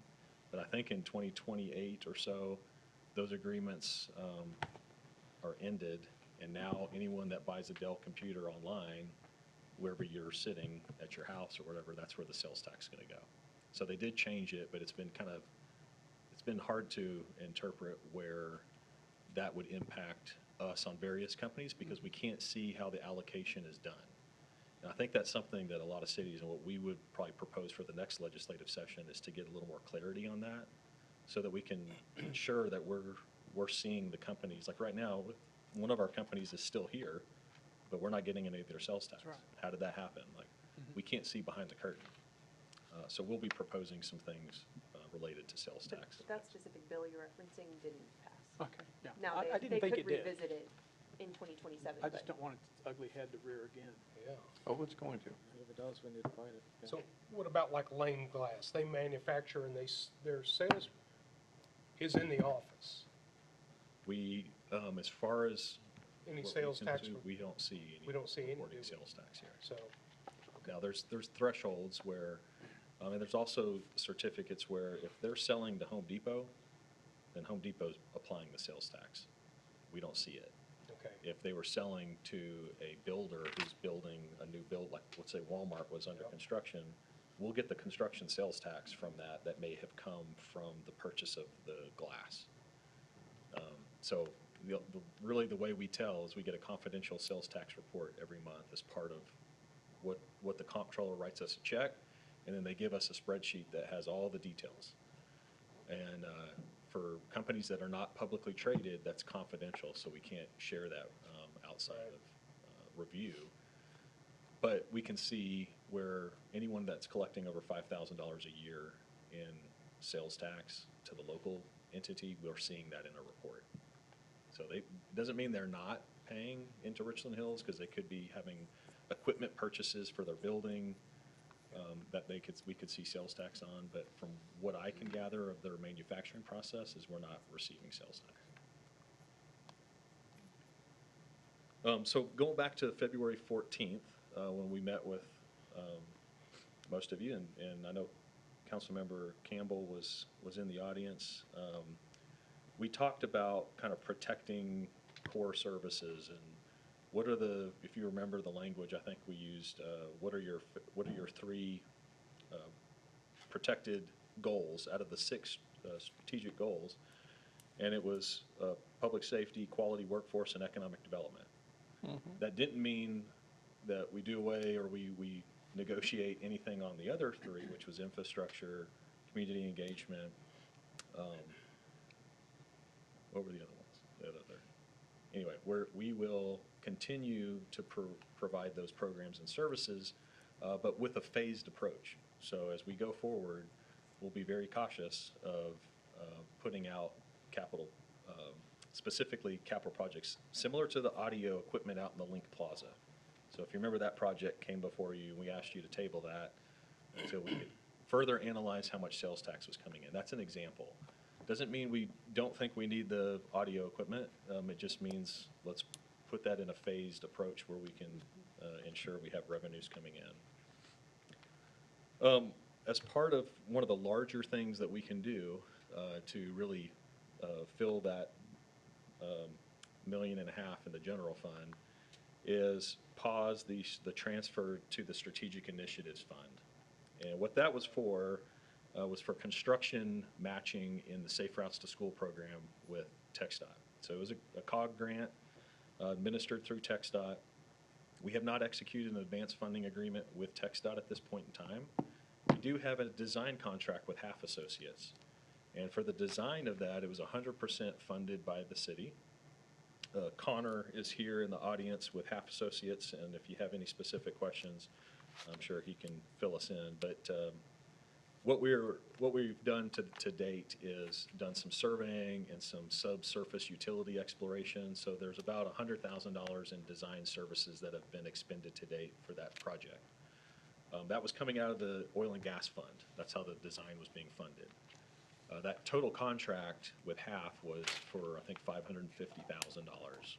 And so right now, there's about $450,000 unspent. We asked Half to pause until we had a chance to talk with council. So that would be an immediate opportunity to not transfer those funds from the general fund over to strategic initiatives and delay the Safe Routes to School project. Doesn't mean we would do away with it. We still feel like it's a valid project, but it is pretty substantial. In fact, the state of Texas Department of Transportation sent us an advanced funding agreement last week with an updated estimate on construction engineering. And so our share was originally 1.2 million on the construction side, and it's now 1.8, 1.79. And that's to have them do what's called a state-let project, so they would actually bid the project out, they would hire the contractor, they do all that kind of work, and that's great to have them do that. The challenge is you're paying TxDOT to do it, and so that would be an additional expense that was not accounted for in the original scope. So we're meeting with TxDOT next week, staff is, and we'd like to be able to give them some direction that our council has told us to pause this until further notice, and if that is the consensus, that's how we would approach that meeting. And then with Half Associates, the same thing on the design side. And then I'll come back later to that oil and gas fund, but if you tell me to pause it, we'll take those savings in the oil and gas and potentially use that for some IT infrastructure upgrades. If this were something that we moved forward with, the money that is spent on planning already, in the future, if we do this project again, we can use that same planning that's already been completed, right? I mean, it's not wasted funds, we'll just use it, That's right. put it in place later. That's correct. That is assuming we keep, that half is the contractor. Yeah, as far as like the ownership of those plans or files, I don't know the details of that contract, but generally that's how that would work. Yeah. So we would complete that part, Complete the surveying. and then we would just use that information later instead Those of are kind it of the being- base files Yeah. for Yeah. the design. Right. Yeah. I was looking really forward to these coming in, but because of our financial situation, I mean, desperate times call for desperate measures. I've said that, so we need to pause it. Kind of more of our wants versus needs right now, it sounds like. Exactly. So, So pause. Pause. yep, I'm good with that.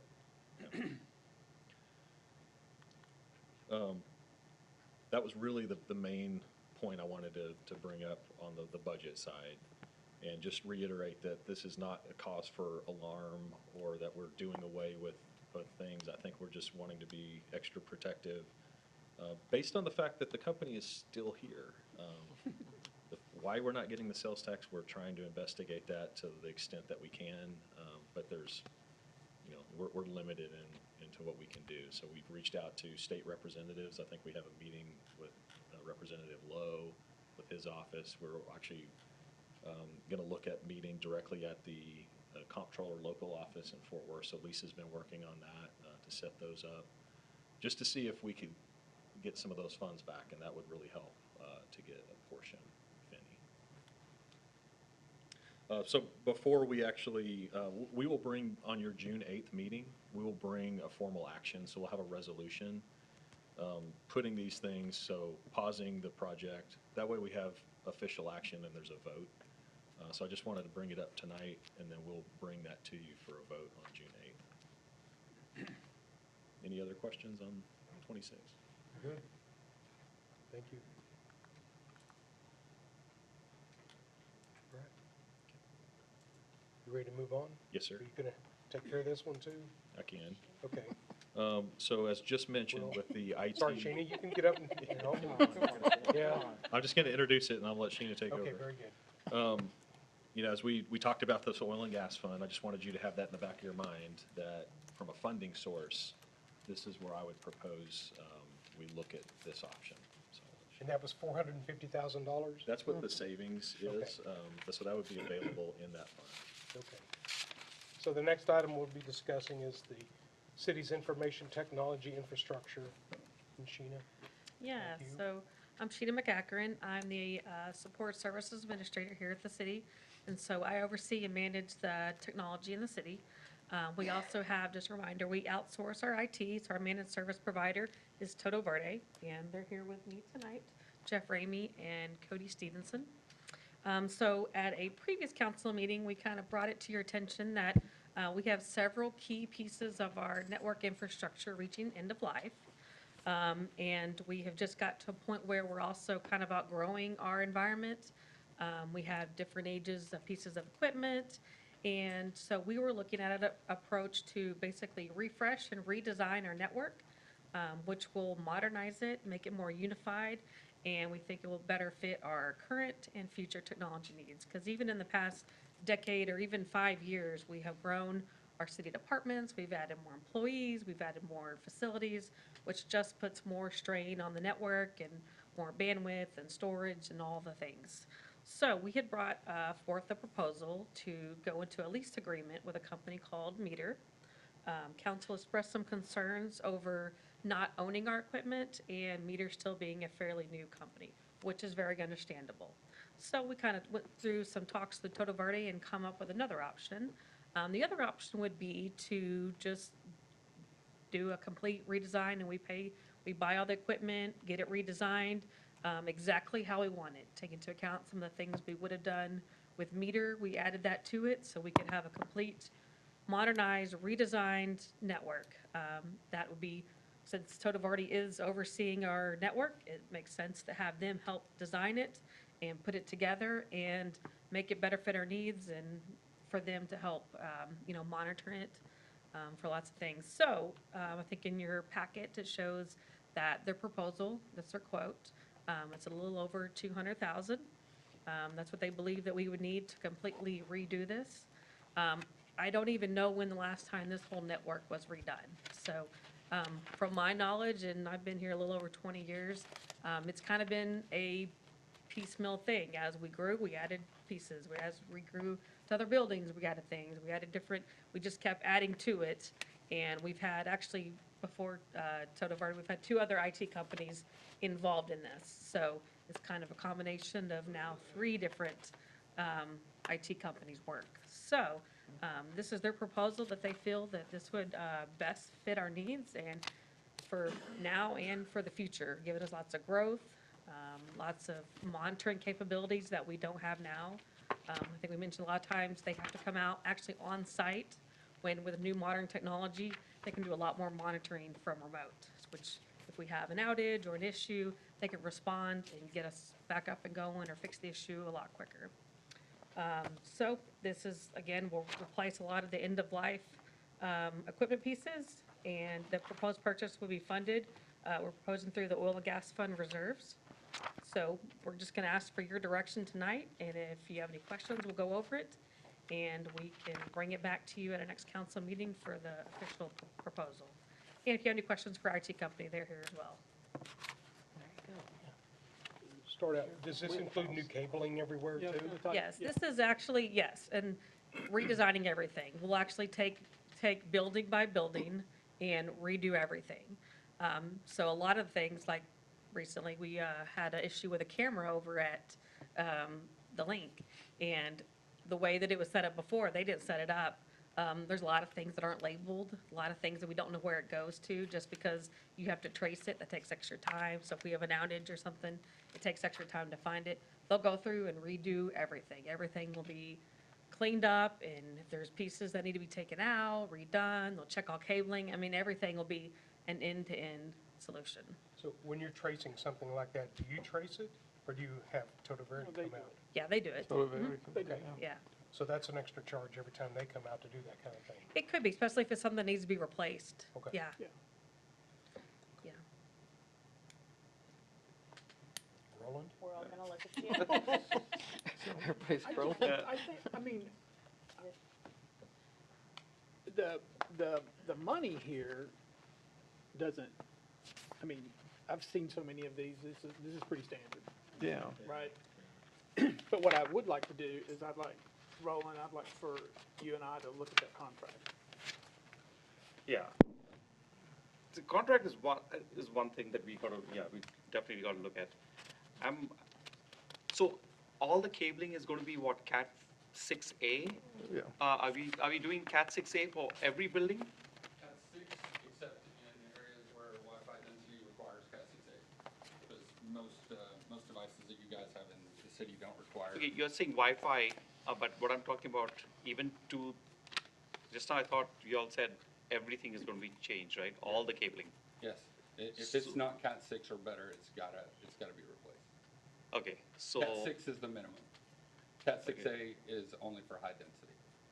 Okay, yeah, I mean, when we are installing cable, I think at this point, Cat 6A is the way to go because Can be. you don't want to rip and repeat this again, right? That's Because correct. everything is going to 10 gig and more now connections. Correct. So you're doing that, and you're installing new fiber also. What do we have right now? OM3, OM4? You have OM3 in some cases, we have multi-mode in several, some of those. So that's OM3 multimode, Yeah, right? Yeah, and then we have OM4, basically the 2 single mode jumps that we have, and that's not really required. The But single the- mode, the new isn't that one- OS2 or What's that? OS2 for the single mode or? No, You're not, you don't have OS2 for single mode? no, Okay. you don't have it currently. Okay. So, when y'all gave us this proposal, y'all gave us, rip everything out and then put everything new, right? Did you, That's city-owned, right? So obviously, we're not gonna touch any access from the ISPs or any fiber that's from. correct, North Orson Hills for the PSAP and things of that nature. correct. Is the firewall end of life right now or It will be by the time we get to October. So, firewall will be end of life? right, so Okay. we didn't see the point in renewing the license and the maintenance on it for a year When the if it's hardware's only gonna be dead. good for 5 more months. Right. I mean, we all saw the presentation just previously on the city finances. So I'm trying to see, do we have to rip everything out or can we do it in a piecemeal way? Can we I would do? love to do it in a piecemeal, I just don't see the way you can without, you have to create all the VLANs, because none of the IP scheme has been done. Correct. So, properly, so right? let's say we're doing the firewalls So if you do the firewall and the core, then and the core. and then your big issue is all access. So all your access doesn't support the core. So all the IP, every IP address for every device on the network that sits on an access switch is fighting for IPs. We see it where somebody has an Amazon device, the camera goes offline because the Amazon device took the IP. The entire network has to be re-IP. Yeah, so All the you're doing dependency that. Mapping, everything has to be done. Okay, so you're doing that with VLANs and stuff like that. You're changing Absolutely. that scheme. We have And to. you change that on the top level there itself. correct. So why do we need something to be done at the, at the end point? Or the, Because they're on you know- different management platforms also. They're not all the same device.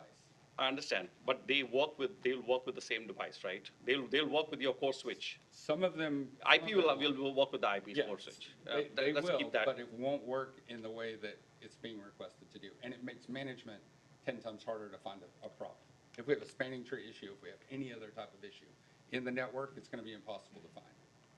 Okay. And we've spent a lot of time chasing down things that weren't even on the network, or a rogue device that got added to the network by an employee that just put in a hub under a desk for additional ports. So it makes it very difficult to find and solve the problems. We presented originally a solution that would be an OpEx model for Meter to keep the price down to where it needed to be. And that, because Meter, from the Meraki perspective, the guys that started Meter, it's a newer, technology for you guys, we totally get it.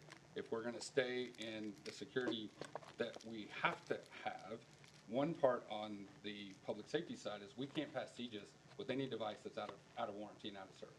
So if we can't provide them license, we can't do firmware, and we can't provide support, then we can't support a CJIS audit.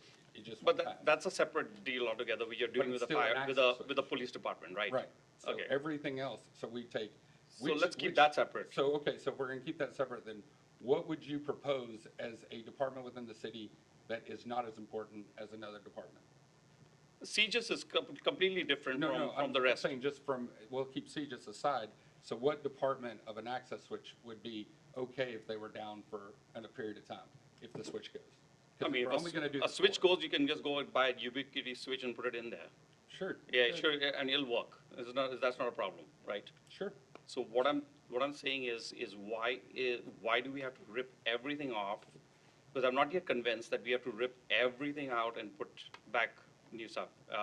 You don't. I'm saying we could do it on a phased approach also. I don't see how we can do a phased approach in this particular environment today. So you just can't change the firewall and the core switch, you're saying? No. I mean, Okay. the switch here, if City Hall's okay with going away because everything sits at PD, if the city switch here goes, it's been out of support since 2023. So if it goes, then City Hall goes, right? So if that's an access switch, because that's not a core switch. So that's what I'm getting at, is what is the level of importance based on department or location or building that's okay not to be added to that core or network refresh? So how long does it take you to get an access switch? It depends on the manufacturer. Right now, it's getting longer and longer. Right. Cisco's 180 days right now for a customer we had in Allen. So, I mean, it could be months at times. Yes, you can go get an off-the-shelf, something that's not enterprise level, Ubiquiti, sure, throw it in there. Yeah, for temporary, you can get that also, right? You can. Just in case our department is down, you're It's saying? just going to cause significant time on the engineering side to go take a standard switch that's not enterprise grade, that's not sitting on the management platform, and make sure that it's viable for that particular location at that time. Well,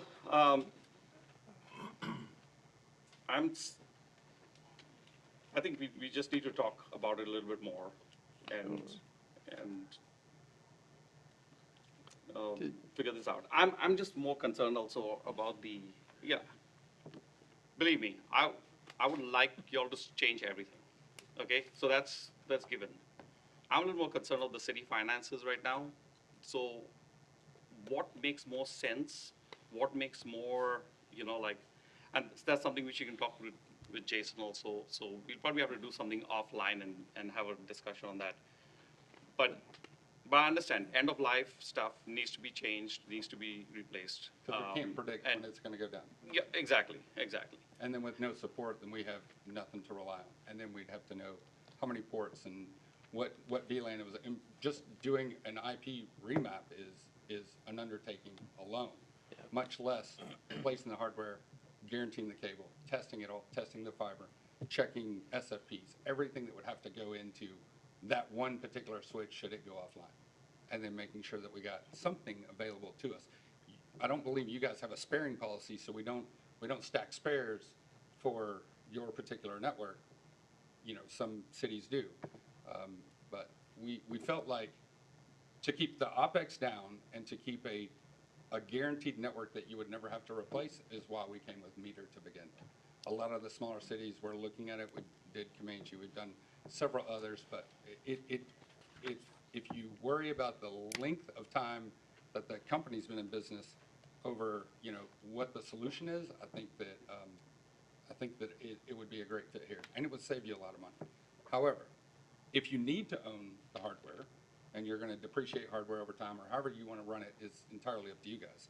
My suggestion would be to go to a leased version of Dell with Dell Financial Services, so we don't have to worry about replacing hardware for PCs if you're going to buy your own network and then pay for it, but make sure that we've established that roadmap that's beyond 5 to 7 years. Because if we don't do that, then we're going to be back in the same boat in 3 to 5 years. Maybe it's not the cabling, and it may not be access points, but it could be any type of security policy they change in firewalls, or what type of, license, constraints we may be under on access switches. So there's just, it's hard to foretell that other than coming back and looking at, it makes no sense to renew maintenance agreements on hardware that's going to be gone before the end of the year. So I have a quick question. Yes. And assuming the time comes and we do pass this, and I agree with Mike, council needs to see the contract. We don't have a contract for that specific, Well, because it's just on tips, it's a state cooperative. Sure, So we sure. have terms. Well, how long, assuming we did pass it, how long would it take from day one to end to do all this? That would probably be a better Dory question, but I know that with the team, depending on schedules, I wouldn't say it would be longer than 30 days. Okay. That's bringing in a bunch of people to hit all the buildings that we need to, and then set a schedule and do priority by priority all the way down. How many cables are you all going to replace? Do you have a count? Don't have a clue. Don't have a clue. Mm-mm. Okay. Nope. We only know what we've touched when we got here. And, that's not everywhere and everything. How many departments have gone down in the last a year or two? It's not really departments that go down, it's more at the end user, and it's just tracing it back. Like we have especially like over at the library, when that server switch goes down, they have to come out every single time just about, because they can't manage that one. It's older, they can't manage it remotely, they have to come out and actually hook up into it to figure out what the issue is. Would this also cover what goes into the parks? That goes in the web. Into the parks? The parks are separate, I think. That's a wireless. Yeah, parks will connect back to our Right. network. So And that's been all- one of the biggest things, is the number of devices that were added over the last 5 years. Just in cameras alone, then we have cars, and we have Verta points, you have, cameras, everything else that's been added to the network is basically just taxing it to the end. And, we've had to replace switches at times, and it's, going to trace back again, finding out what it's connected to, what do we have to have for it. It's not, sometimes we can't get a ubiquity. If we have to have one, specifically more ports than is available, or more SFPs than we have, and are they coded correctly? And then instead of getting a multi-mode, do we need single mode? Do we need 48 ports? Do we need 24? So all that having to transpire very quickly, then find something that's on the shelf somewhere to bring it up just for a short period of time while we're waiting on an RMA or a TAC from the manufacturer. So one reason I asked about how long this would take, it sounds like to me what you're saying is, you gave a rough guesstimate. That's, I'm not keeping you to that 30-day Best I can number. right now. But it sounds like we're spending more than 30 days of time right now trying to chase after rabbits in our system.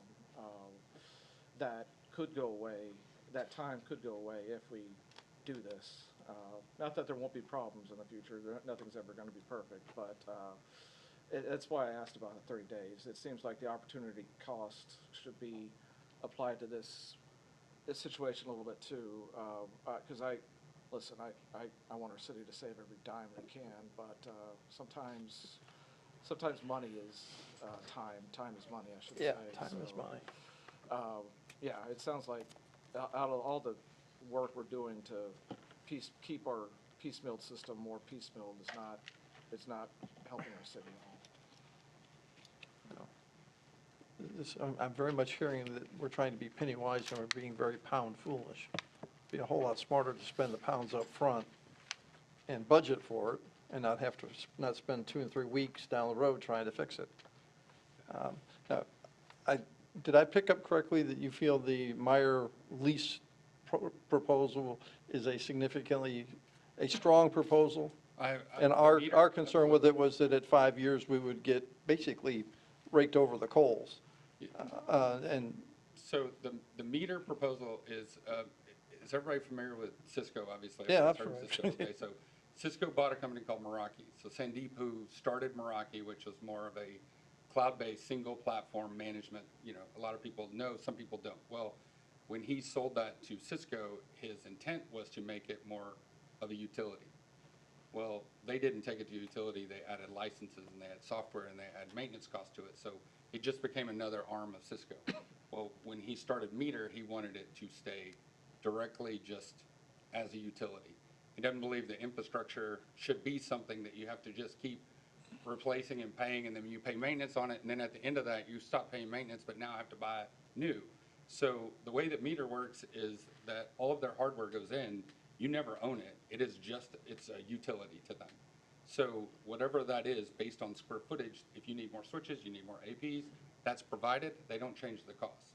Which is why it doesn't work in the city of Allen or the city of Richardson, but the city of Richland Hills, city of Comanche, smaller cities, it's gonna work really, really well and save them a lot of time and money because they'll never have to go back and replace the hardware.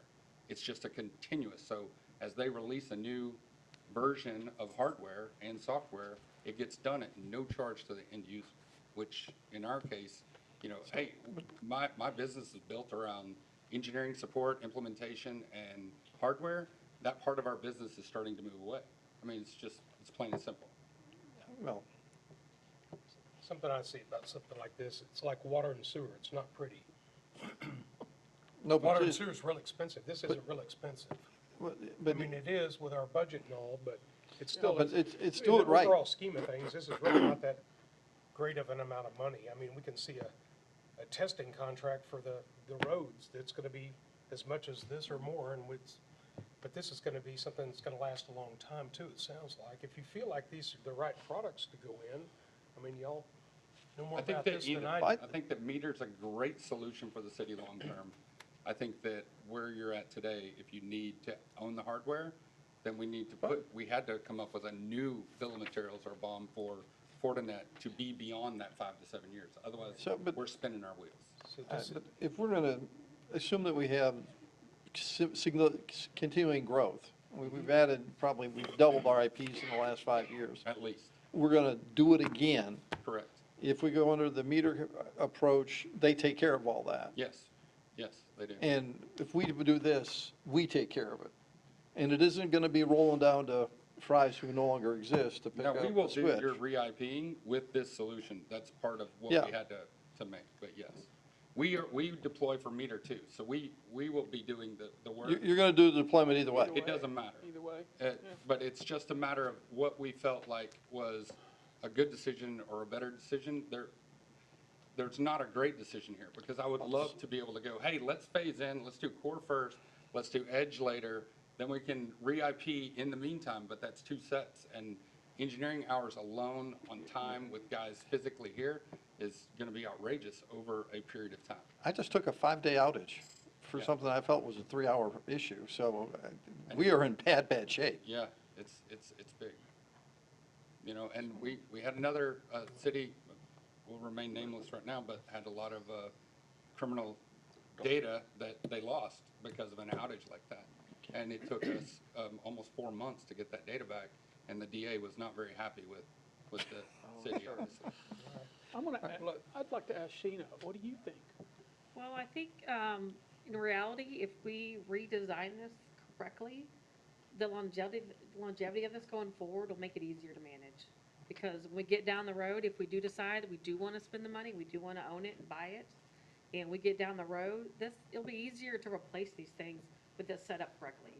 Because again, you gotta think about when this network was set up, we probably had half the employees we have now. Right. We had half the pieces of technology. I mean, really, even after COVID alone, I mean, we increased our devices and laptops and creating the abilities for people to work from home. And it's been a great thing because we got lots of employees that can, work on the go. They can work if they're in our conferences or having to work from home. And we've got, we're meeting our needs, which is be able to support those needs. So I think redesigning this is the way to go. I think just from managing, the tickets and, the problems coming in. I mean, like I said, this network is pieced together from 3, who knows how many, maybe even 4 different IT companies over the last 20 years. So I think we're at 14 or 15 different manufacturers of hardware in the network, which is hard to track every single And that one really of is them. just replacing, this or adding this in. It's never been completely redesigned. Now, when Toda Verde did come on board, they helped us clean up some spaces, but never went through a full redesign. So we kind of need to think of this going forward. The longevity of this is if we do it right and we do it in the needs, thinking of the needs of what, our technology needs will be in the future and making sure we have room for growth, then I think that we'll get a lot more for this. And everybody's fairly familiar with Fortinet. I mean, they're a huge security company, so they're a fantastic company. What I looked at also was maybe it's something that you go that route with Meter, but you do it down the road. You do Fortinet and you want to build your roadmap 5 to 7 years, and at that point, then if Meter is still operating the way they are today and they're still doing well, then you could look at more moving it to an OpEx. But Fortinet's pretty strong when it comes to security specifically. We've been happy with it in a lot of cities. We don't have the lead time issues we have at Cisco or Meraki. So, we looked at probably 4 different versions of what we could do for the city just to help. But these are the best 2 options we've come back with. I can't sit up here and say I would be super comfortable with just doing the core and the 2 firewalls. I wouldn't be comfortable with that. I wouldn't be comfortable with just replacing the edge switches that are dead, because we could do that, but then now we're back to our VLAN and IP issues.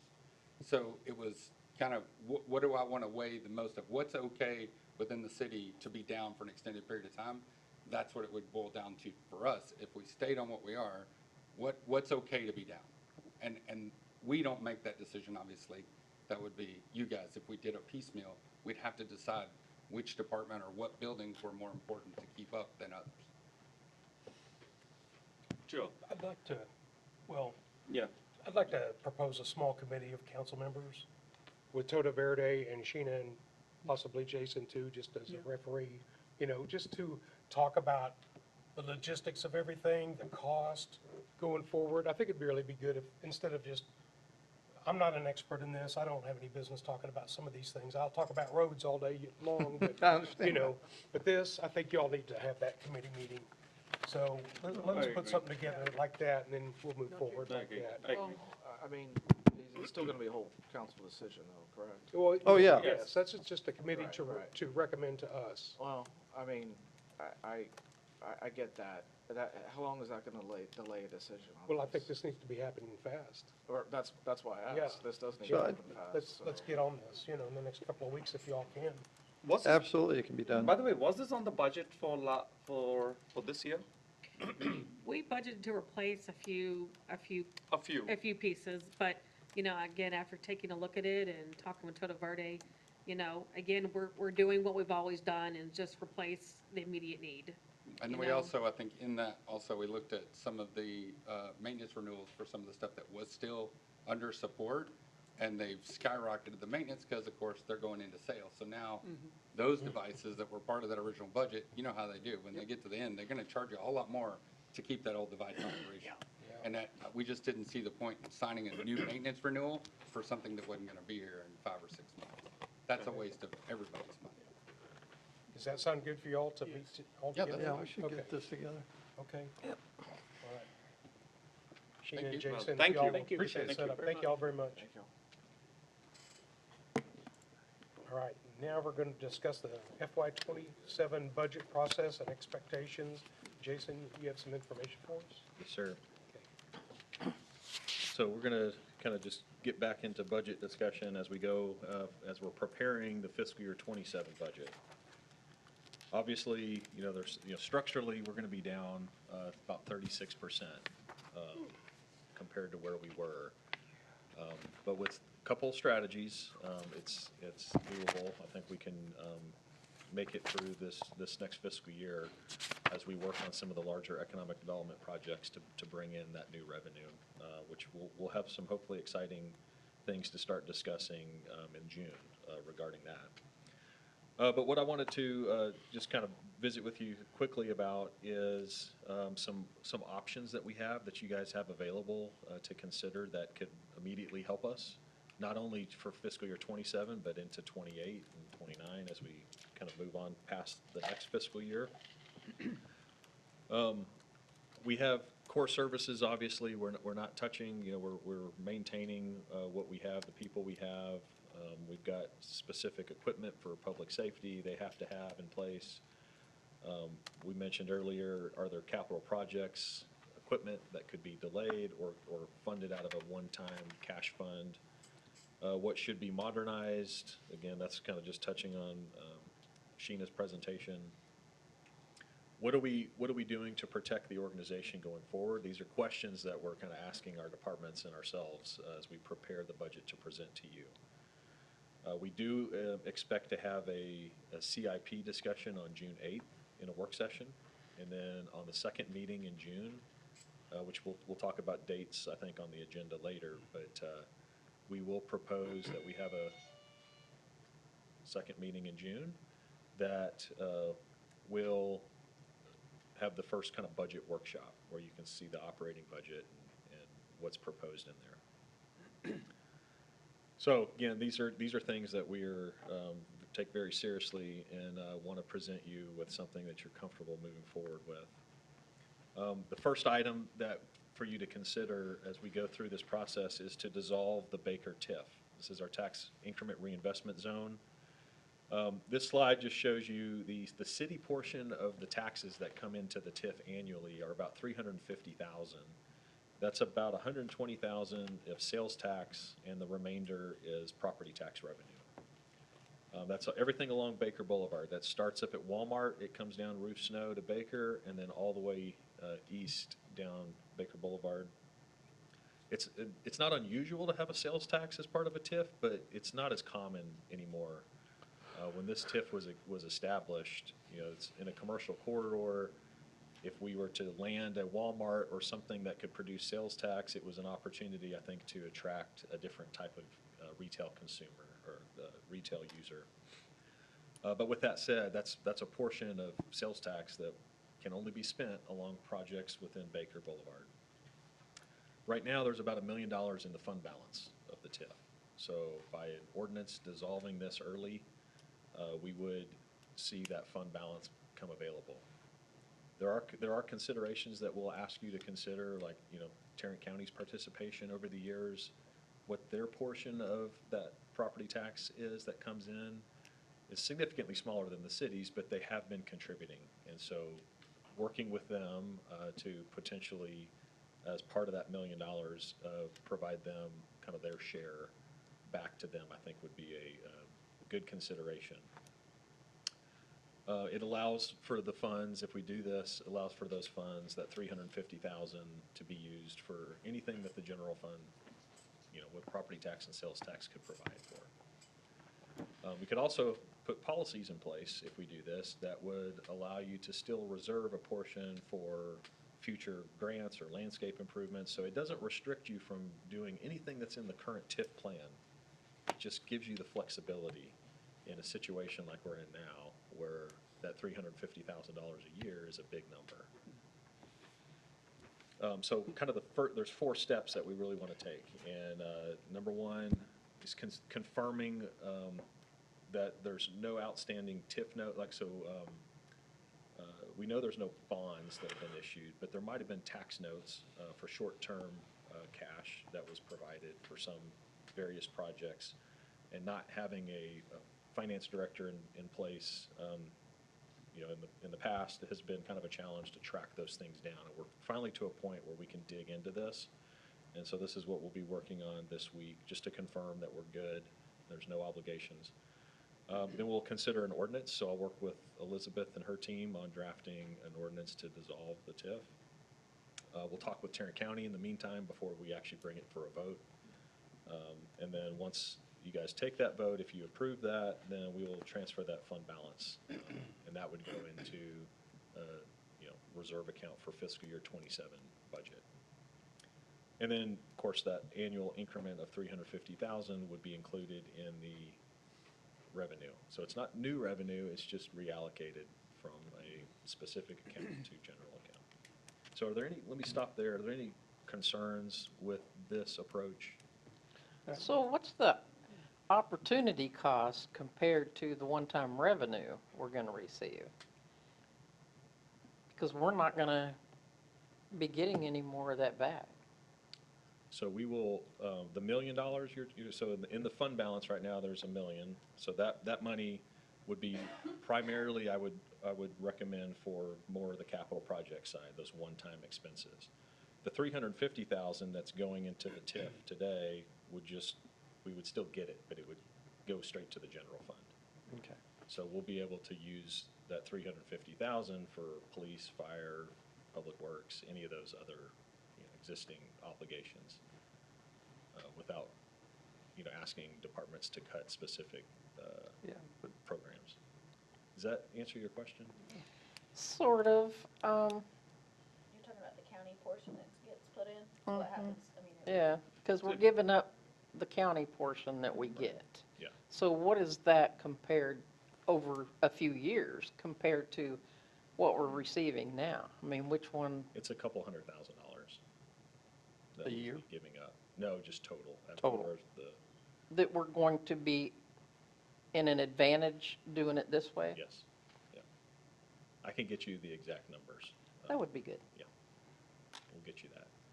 Because I'm going to I have to present that to the county as well, because they will look at this favorably, I'm sure. Okay, so, I think it's $80,000 or so that the county pays into the TIF every year. So that $80,000 would just go back to them, then pay for an employee or so for their fund. okay, so the opportunity cost is, what we're losing is the ability to take this lump of money and apply it to something in the Baker area. You still have that. But The okay. $80,000, yes, Okay, yes. Yeah, we would not have the Tarrant County $80,000 right. coming to the TIF to So- pay for projects. Jason, when we vote for this, that sales tax portion, that, could you, I guess, show us how much of that goes into whatever fund or whatever that it doesn't go into now because it's going into the TIF fund? Sure, yes, absolutely. So, isn't that all going back into the general fund? So the way that it was set up was equivalent to what's in the RHDC. Okay. So you had a quarter cent, actually it's an eighth cent that goes into the Baker TIF, and so. What I thought, so It's a our type quarter. B fund would be the most, that would be Yeah. affected, so, yeah. Yeah, it's, where we've pulled that out is typically the general fund side though. And so I'll show you the flow chart of how all this will work as I present you with the options. And then we'll also use that same presentation for the county. Well, Any other I mean, we haven't used this fund in so long. And it's, you know, the last developments we've had on Baker, they didn't even want money because they're private companies and they would have to disclose some of their financials if they took that money, and they chose not to. I mean, it's Walmart. I mean, I love that we have Walmart, but I always thought, you know, of course, I knew Walmart was in there for a while, but, you know, when you think the Baker businesses contributing to Baker, Walmart's not Baker. I think of that at Roof Snow or 26. So, and, I mean, that's where a lot of the sales tax we get goes to the tip from Walmart. So I would like it if people, when they go into Walmart and they buy whatever shampoo, you know, beer, whatever sells taxable, I mean, to go to something that could benefit the whole city, not just Baker Boulevard. It's Buyers Barricades, another example of a company that's going into that one. So we free up that one as well. I think what bothers me a little bit is we've only been a couple of years now that we've been above that baseline. And I'm like, if we're just starting to generate some of that, you know, how much bigger could it get? As your city manager, I don't feel there's any other option without cutting significant programs or people. I would have to come to you with some pretty tough decisions, where I feel this, still going to have tough decisions, but this will at least give you a little more flexibility. I think the key to this whole thing is what you've got highlighted in the yellow at the bottom. I think that's probably the most important. I mean, that right there sums it all up perfectly. Yeah, I hate for this to go, because we haven't finished our sidewalks program. We haven't finished the lighting. We haven't finished what the STIF wanted to do for Baker Boulevard. But we are at this situation. We are at this time right now, and you know, yeah. And we will still go after the Green Ribbon program and the Safe Routes to School. Like, those are things that we can still apply for. The Governor's Achievement Award. We need to bring back Richland Hills, keep Richland Hills beautiful, so we can apply for a $250,000 grant. That's what, when you're looking in front of City Point, in that median in front of North Richland Hills, they got the Governor's Achievement Award. That's what funded that whole project. And then we did the sidewalks and enhanced landscaping with the Green Ribbon program with TxDOT for multiple years. Right. And so those things can still, I think we'll still go after those, and you know, you may take some of this $1 million fund balance and apply that into a capital project budget that would be tiered for different programs. So if you get this, you use this to leverage and make it better. But it's restricted for capital projects. But I think you can still do that and not put yourself in a box. All right. Okay. Just real quick, we are obviously using the lower numbers for sales tax projections. So when you see the revenue, it's going to be closer to fiscal year 21-22. So if you want to compare what were we spending in 21-22, because that's the exercise we've been looking at. There's some big differences, obviously. Price of people and equipment, those things have gone up across the nation. You've got tariffs and everything else that have contributed to some of those costs. So we'll put together a plan that protects quality workforce, public safety, economic development. We'll phase in various capital projects. We'll protect what you guys have told us to do. And so we'll present that back to you. One item I have on here that I want to bring up is the transportation subsidy. Right now, we've got about $50,000 budgeted. We spend, Lisa, how much a month? Is it 5,000? About 4 or 5,000. About 5,400. 5,400 a month on the transportation. We have, you know, a list of unique riders that use it. You've charged the city staff with kind of looking at and exploring other options, so we've been doing that. Lisa will continue to visit on various things, but that is one thing that we are going to recommend, just based off of conversations that I've had with you all, is to eliminate the subsidy as it exists today when that funding runs out. So we will not come back to you in fiscal year '27 with a $50,000 budget.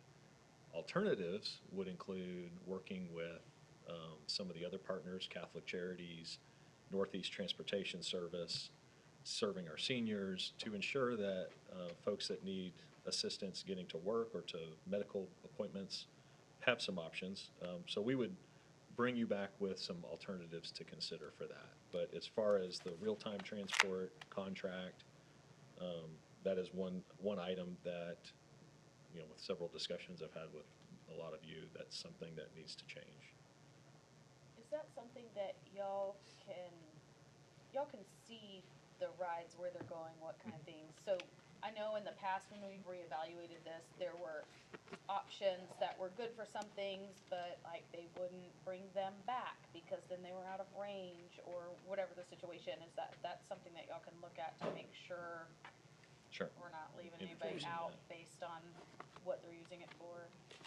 Yes, Lisa's kind of gathered quite a bit of data on that, and we'll present that information to you in a council memo. Good. That sounds good. Okay, so these are just some kind of final questions. I know the answer. Some of these are rhetorical, I think, just based on what you've already told me. The Safe Routes to School funding, the oil and gas fund for design, we're pausing that. We're meet with TxDOT, we'll visit with them. We're also talking about vehicle replacement, so we have a lease, you have not a purchase, but a lease program with Enterprise. You know, public safety vehicles are anywhere, I think, 5 years. Is that how long? Patrol. So patrol vehicles will last 5 years or so. Some of the other ones, like a public works truck or parks, we're on like more of a 3-year schedule. And really what that was for was to grab the equity that was left in those vehicles as they're newer and pour that back in as a revenue. What we're seeing, though, is just the amount of time it takes with some of the stock out there. It's like an inventory issue. It's not necessarily anything related to Enterprise. But seeing that equity come back in to offset the cost is pretty significant. Is low. So we're seeing more of an expenditure or outflow over the years. And so we're just evaluating whether delaying some of the non-critical public safety vehicles can be delayed. Now that's going to offset the amount that they're worth by the time you turn it in, but it also pushes out the higher payment. We'll look at, you know, overtime, travel, training. These are all things that we have to look at anyway as part of the budget process, but we'll be a little bit more particular. I know that, you know, Texas Municipal League, there's some other conferences that City Council has typically gone to in the past. Depending on where those are located throughout the year, those are things that we may have to get a little more specific on if we can all go to certain things versus what's required for somebody's training. And I doubt that it's going to be a City Council issue as much as it's, you know, for myself, I'm not going to go to Galveston for a city manager conference. I don't even know if that's where it would be, but we will reserve those trainings and conferences for City Council, with preference being in the Metroplex where we can. RHDC, street maintenance, crime control, you know, as we're looking at those funds dropping in some of the different, you know, some of the sales tax projections, looking at how can we resequence some things that are being paid out of that. One thing Kelly is working on right now in the street maintenance side is with Tarrant County, Precinct 3. They told us Precinct 3 doesn't have any county roads, so they are looking to partner with cities more. So we have at least a couple projects with them where they'll come in, they'll actually provide the labor. We pay for the asphalt and materials. They'll do a mill and overlay on the street. So we can stretch some of these sales tax dollars a lot further, and you can see a bigger impact, I think, as we go forward. So Kelly will be presenting that in June to share with you what our proposed options are for that. Then finally, when we meet with Tarrant County, we're working on meeting with Commissioner Kraus for Precinct 3 to talk about the Tarrant County bond proceeds that were allocated for Glenview. As we've talked in the past, from the PCI score to the amount of infrastructure that's needed to be replaced, Booth Callaway actually scores much higher. It's the top of our list. When we show you that on June 8th, data doesn't lie. It's one of the worst. And so with Glenview, that's one of the roads with Tarrant County. So Kelly says, the sewer, there's no water in the section that we were gonna replace, there's just a sewer. It's not an issue right now, but if we wanted to put something new in, we could pipe burst that sewer line, and that just means you pull it through the existing pipe. So it saves you quite a bit of money, and then do a mill and overlay on Glenview with the county. That would cost, $200,000 versus a $15 million reconstruction project. Don't want to give up the $5.5 million Tarrant County funds, so let's see if they will partner with us on Booth Callaway, where we've just asked Congressman Goldman and Congresswoman Van Dyne for $6 million of federal funds. So with the county and any federal funds, that could cover a significant portion, more so than what we were going to be paying for Glenview. So that's kind of my final question is, if council is in support of that, we'll continue, and that will reallocate when our debt service was going to be issued for Glenview. And we'll hold off on doing any debt issuance until we get the federal funding and things. It's the right thing to do. So Perfect. I just, Yeah. I've got to applaud what you're doing here to try to keep us on track and keep us moving and not doing some devastating things. We're just trying to redirect Yep. so that we can get through all this period and hopefully things will shape I up. did want to make a real, Appreciate that. appreciate that, Mayor. I'd make an effort to mention that this is not, I would not, coming into the situation is not any particular, you can't point to any particular issue. Right. We had sales tax consultants who were telling us that it's only a 9% reduction. To this day, we should still be getting sales tax from this large company. So we would technically only be down 9% if that happened and they left in June like we had initially thought. They're still leaving in June. But because of that, no one could have predicted that we would have seen sales tax stop in the middle of last year. So what we are going to do going forward is propose a budget where we look at the top 3 to 5 sales taxpayers and try to protect that revenue into capital fund. And so that we're not funding operations and maintenance out of a very fragile, especially with the state legislature. I'm still nervous that they may come in and change some additional rules on how distribution centers or last mile facilities get allocated, because that could impact our top 10 sales taxpayers. So, and also there's still a chance that some of these big taxpayers may have to put the money, or the cities that receive that money may have to give it to us as well. So there's always that hope. So we're going to push for it. And if that were to happen, we will propose a rainy day fund. There you That's what go. that money would go. That's good. All right, any other questions? So, yeah, okay, so we basically have to keep 60 to 90 days operating. And if I understand right, if we get 180 to 270, we're getting high. The state doesn't necessarily like to see that. How would a rainy day fund be put together that would not get us sideways of? Yeah, I mean, it wouldn't, I shouldn't say that, I guess, I'm sorry. It would be a capital project that's prioritized by you. But it would be one-time expenses that are phased. What we would do is put, let's say, $1 million in a fund, and we had $200,000 for IT equipment. If sales tax was coming in as projected, after that first 3 months of the fiscal year, we would release that $200,000 for IT.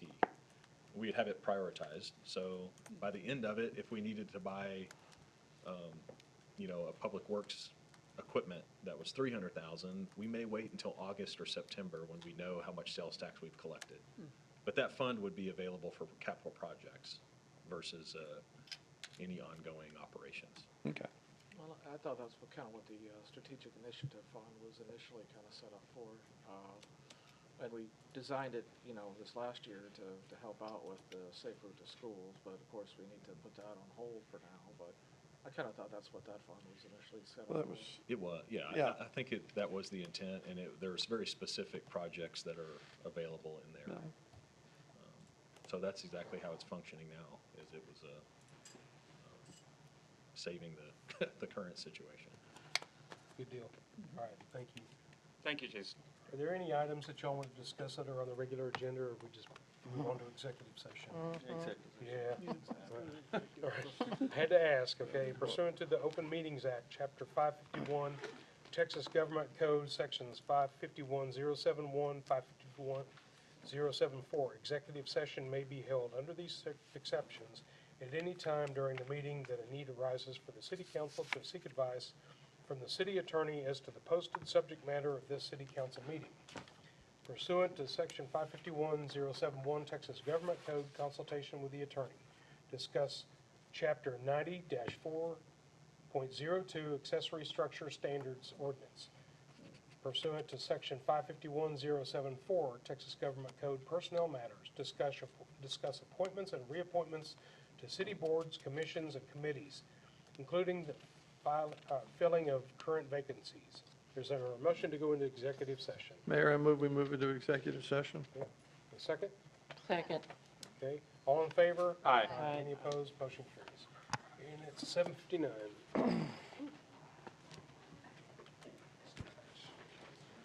We'll be back later, y'all. Maybe. Let's get out of here before the rain hits. Good luck with that. About 9 o'clock. We haven't even started the meeting yet. Yeah, we haven't. The meeting is going to go fast. Relatively. Well, 2.5, it wasn't too bad. I thought it might be longer. Yeah.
Are you leaving? Oh, he'll be back. He's dead.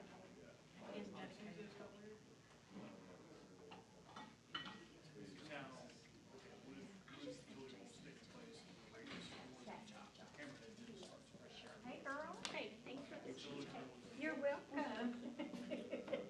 Curtis requested. I was gonna make something else, but I said, no, we made it for, the last one. Yeah. And American Dirt, because he knows Mexican.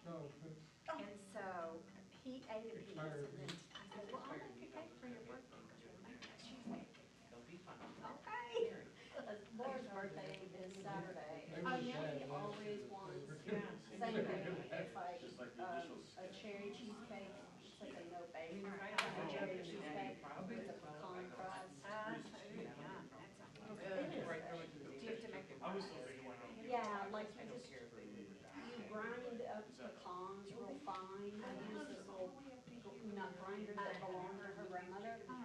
And then, you grind the nuts real fine and then you mix them with melted butter, pat it in the bottom of the pan and then just bake that. And that's what it gets crispy. Kind of like your pecan crust. And then mix That's okay. Yeah. Then you just make your cream cheese vanilla with canned cherry pie filling on top. Yum. So we can share recipes. Yeah. Well, it's called, I was thinking. Remove. Well, tell Laura I said happy birthday. Oh, I was over there the other day. See, I will. Bye. All right. Bye, Sheena. Just got a big piece. All right. I didn't realize you were one. I just heard. It's just intended for the trucks are around, it's a big deal. Large radius, as if it were. It's not gonna be a high traffic area, it's just, I'll take a look at it. Assuming that what we come up with. Yeah, I was curious about the four-wheeler. yeah, we can go with it now. Yeah. It's only money, right? As it seemed. Well, so the Series 23 bonds for the Six Streets projects, there's still gonna be remaining those from season. I think we have one. Maybe it's close to two. Yeah, I would anticipate seasonal was off the top, I would say, what, 8 to 1. 1.2 Yeah. on the high end. No, maybe it's more than 1. Because all the RCP's fine under there. I mean, it's not like we gotta reconstruct drainage, we just gotta add just a few feet to cover the hammerhead. I mean, that was a big win right there. Yeah, so I don't think, now is your, I guess with the hammerhead, like, is your intention to have to do it? Do you think we'll have to do any drainage improvements? I don't know why we would. I mean, that channel right there is open. You think What was it, the- what did we say, was it 32 inch or 36? I think so, I can't even remember. It was it's either 36 or 42. I don't think it was 42. I think it's 36. I'm just curious, the depth.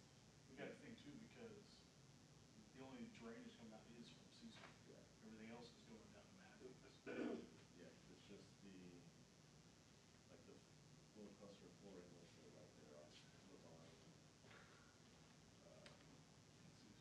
Like right forward, Yeah. Rosewood.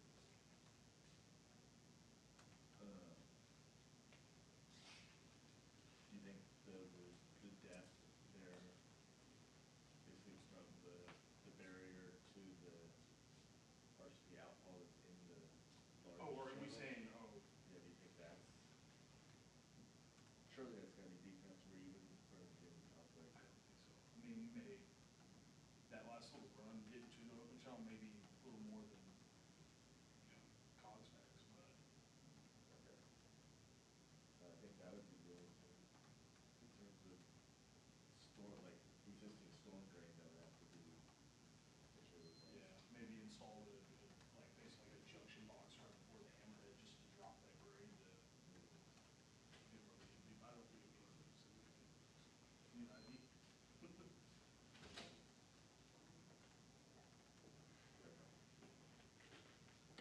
We may be getting some weather here around 11:30 midnight, so Keep your, just a heads up. yeah, I know we were chatting about that this afternoon. Okay. I mean, if you wanna say it's like around 9, you know? I know.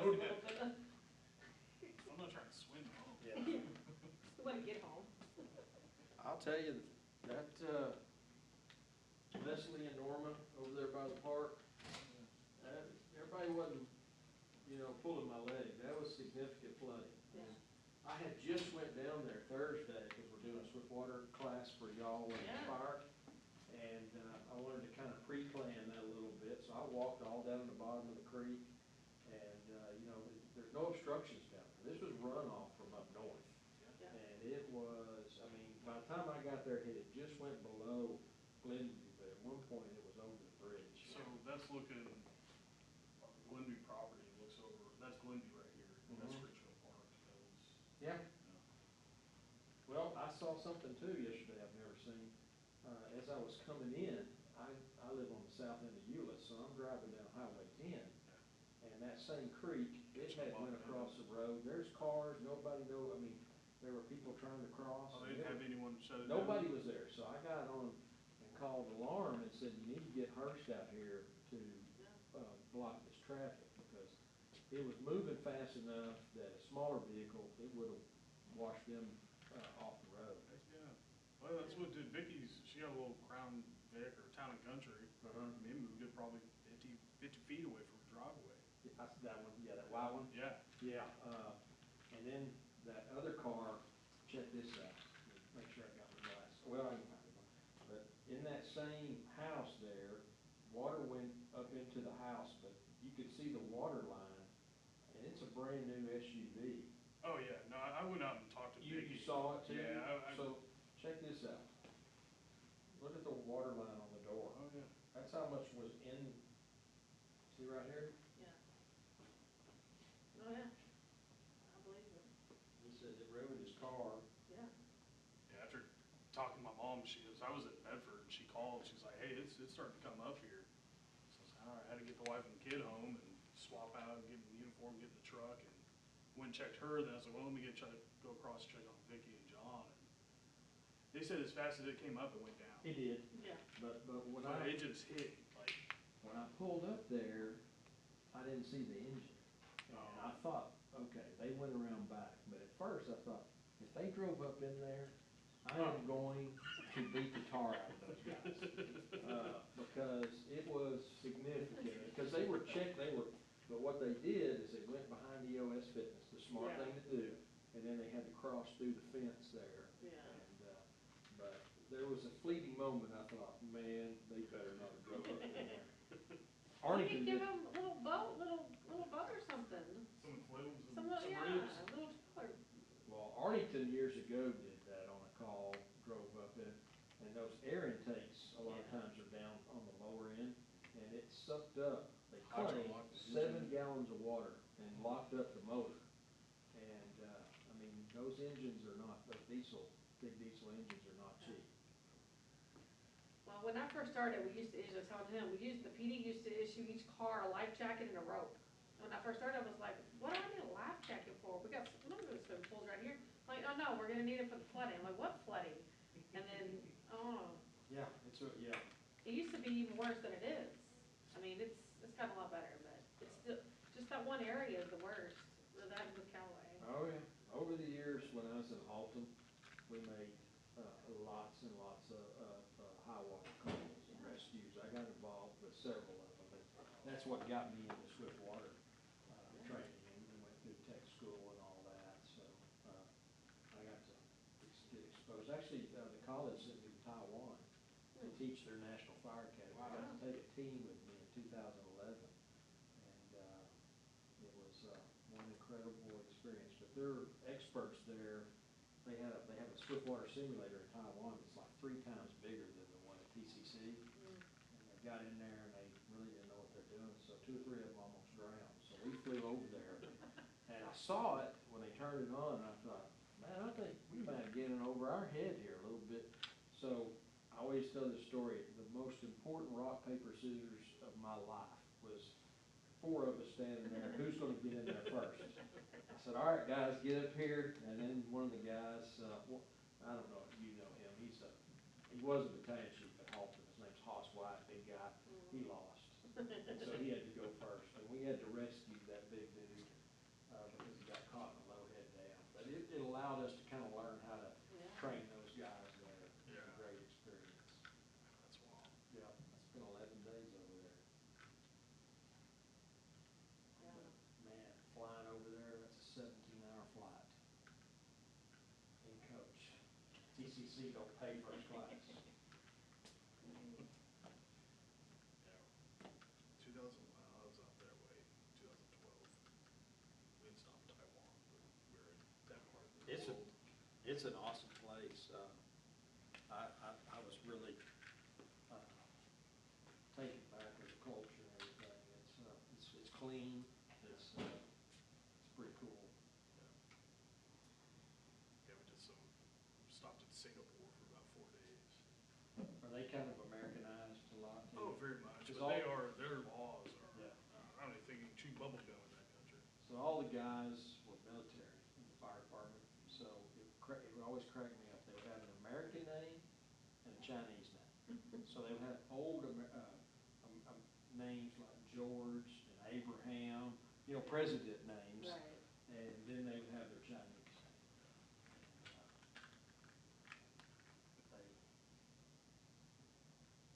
They loved,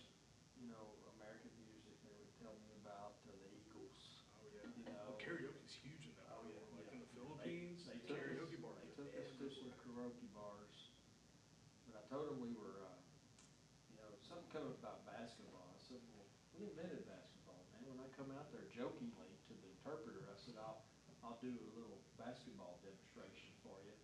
And they took me serious on that. First day we got up, they took us to Taipei.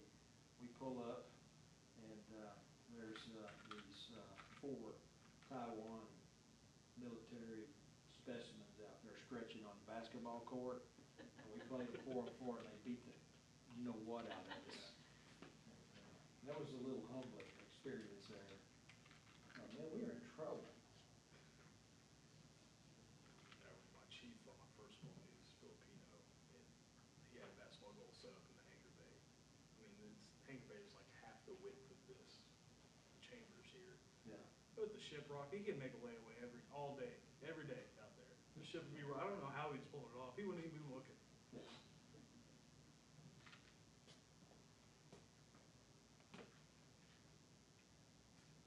Well, I hope we don't get bad weather again. I'd like to go home, stay home tonight. The audience dwindles, isn't it? The have-tos are still here. Yeah. They're all, look at the time. Yeah. Ladies were, see you later. Ask all the questions you want. Yeah, yeah. Oh. So those numbers you sent over, those were based off of this last contract we had? Yeah, for the, I took not necessarily reliable numbers, but I took our average bid price from all. It's not, it's really, it's in the line, there's also in the support. So those are, That's So I use. Yeah. Yeah, average bid price. right. So that's really where we're getting with this stuff, is that it's reaching into support. And that means if it goes down, then it's completely replacement. So Water it's either and we replace sewer. it now, or we just wait Yeah. and then let it die, and Water we're not lines, we have prepared. and leave it down. 2,000 feet of water So- lines, we got the price patch. Yeah, and like I said during the meeting, yeah, we never, To the I water mean, line. the networks, it's years and years in the making to get to where we're at. And technology's only, It's gonna grow. only growing. That's right. That's how it kind of You built up. gotta have equipment. So we need to be able to support, what we have and our future needs. Yeah, I'll agree. I'll agree. I think they understand. I think that this is the most important thing They that we just have need to on our decide which calendar, to be Yeah. honest with you. Yeah. And what Jason has said about the budget, that's very important. Yeah, that was, I talked to David Dyer. We just gotta get these guys to keep their reports down real short on that. Yep. I think for, I'll keep that as a side note too, but like for when I go present, Yeah, that's what I figured it was like like. Richland Road, okay, from Callaway to Hopewell. It'd be easier to drive the point with the linear feet. Yeah, I think, Found quite a bit of roadways, like, so he's saying the street tax will be able to do quite a bit of building. You have a pen last? Just researching from the CID from 2019. No, I don't Oh, need it. for I'm me. fixing to Handful of roads, hand you okay. these. Oh, you're waterways in the ground and sewers in the back, so. yeah. So these I are mean, easy it looks ones. like oh gosh, what is it? I guess it's Baker, like Kansas City half. Everything on the north side is all like alleys or in yards, for sewer at least. As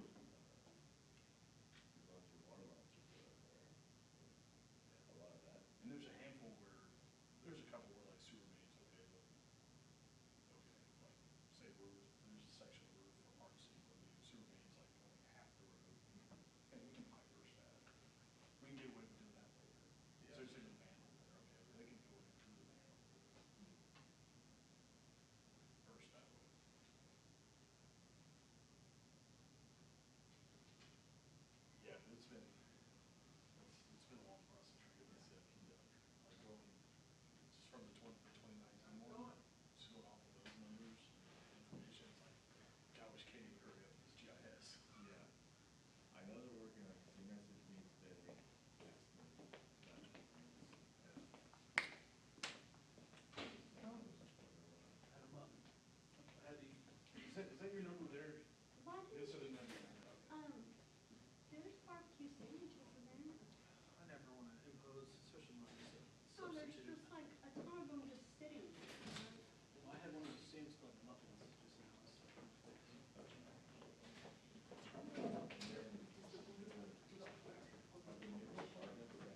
All right, let's polish these puppies off. Here's yours. I'm hungry again, so I need one. That's how long we've been in here. I'm hungry again. Now we're out.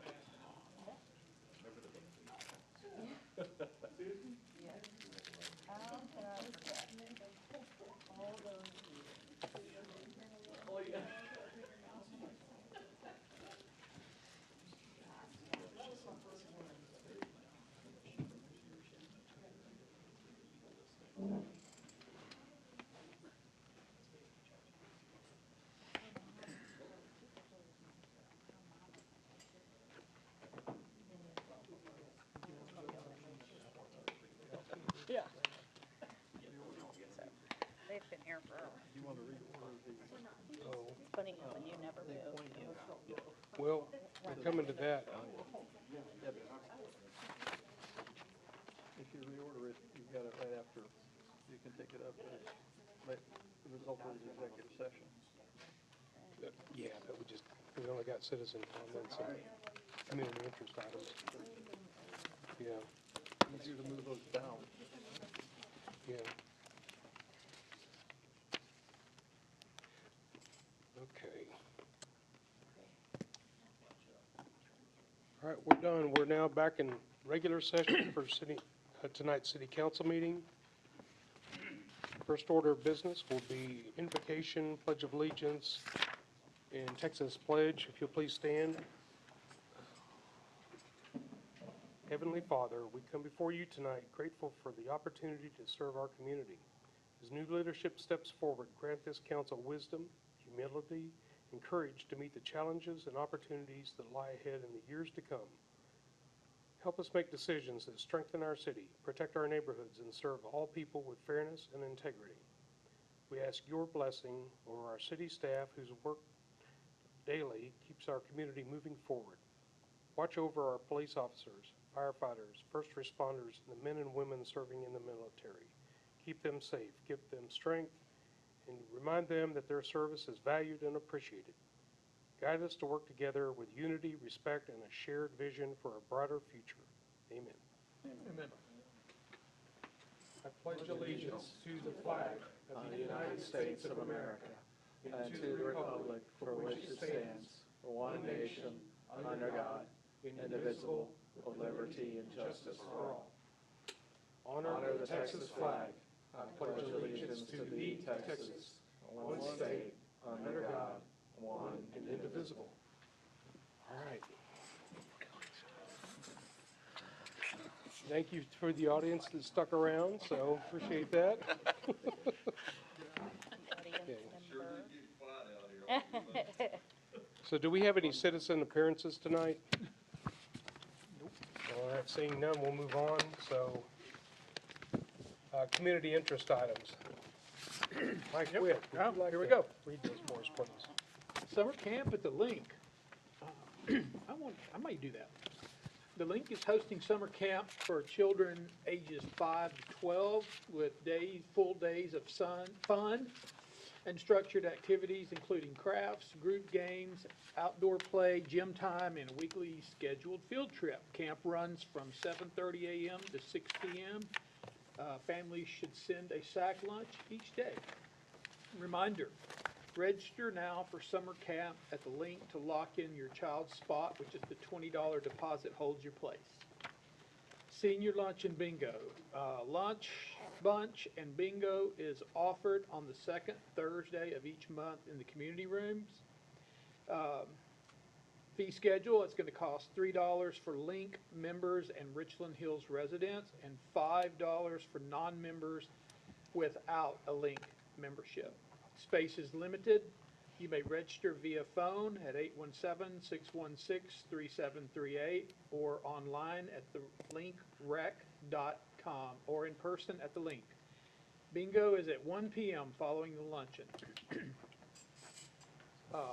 Senior WinStar Casino. Try your luck on the gaming floor. Choose from 8 themed gaming plazas with thousands of electronic and table games. Fee is $15, includes the transportation only. Spots are still open but filling fast. Registration closes May the 28th. The Royally Radiant Ballet class at the library. Okay. Friday, May 29, from 5 p.m. to 6 p.m. Enjoy music inspired by your favorite princesses while learning some basic ballet moves and a short dance. All levels of experience are welcome. Don't forget to wear comfy clothes you can easily move around in. This program is for ages 6 through 10. Reading is Magic. Summer Reading Club 2026 starts on June the 2nd. Join us in the City Plaza to celebrate the start of the Summer Reading Club 2026. We have a variety of touch-a-truck vehicles, games, popsicles, and more.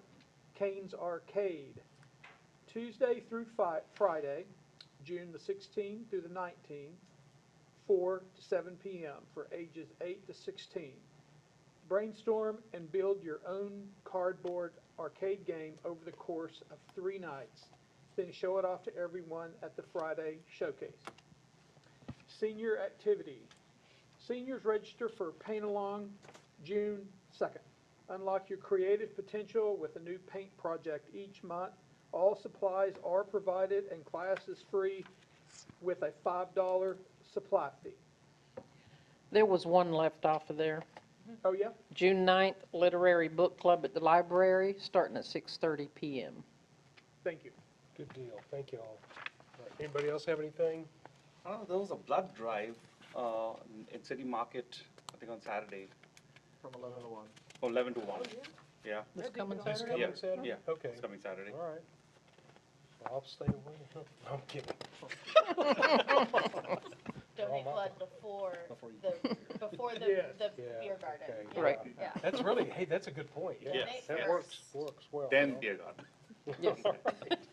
Your beer will really. All right. Your beer doesn't have to. All right, here we go now. Next, we have the consent agenda. All items listed below are considered to be routine by the city council and will be enacted with one motion. There will be no separate discussion of the items unless a council member or a citizen so requests, in which event the item will be removed from the consent agenda and considered in its normal sequence. Approval of the consent agenda authorizes the city manager to implement each item in accordance with staff recommendations. Item A, approved minutes for the May 11, 2026 regular meeting and the May 12, 2026 special called meeting. Make a motion to approve. All right, Second. all right, very good. We have an motion and a second. Who's All in- second? You can put Well- him on that. Athena or Dawn? Athena did. Oh, She got the first. okay. one. Ladies first. Yeah. All right. All right, all in favor? Aye. Any opposed? Motion carries. All right. Next item is a resolution to approve an employment agreement between the City of Richland Hills and City Secretary Lisa Boyd authorizing the mayor to execute the agreement, finding that the public meeting, sorry, which this resolution is passed is open to the public as required by law and declaring an effective date. Council, is there any discussion or would somebody like to make a motion? I motion to approve. Second. Okay, Mike Witt got the second. Oh, go ahead. Sorry. Okay, all right. All in favor? Aye. Any opposed? Motion carries. Very good. All right, next item is the appointments to the Planning and Zoning Commission. And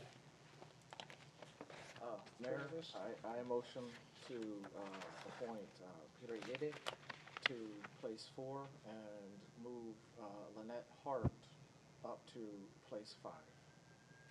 all right, very good. And then, were you going to move someone to the alternate? Doug Knowlton?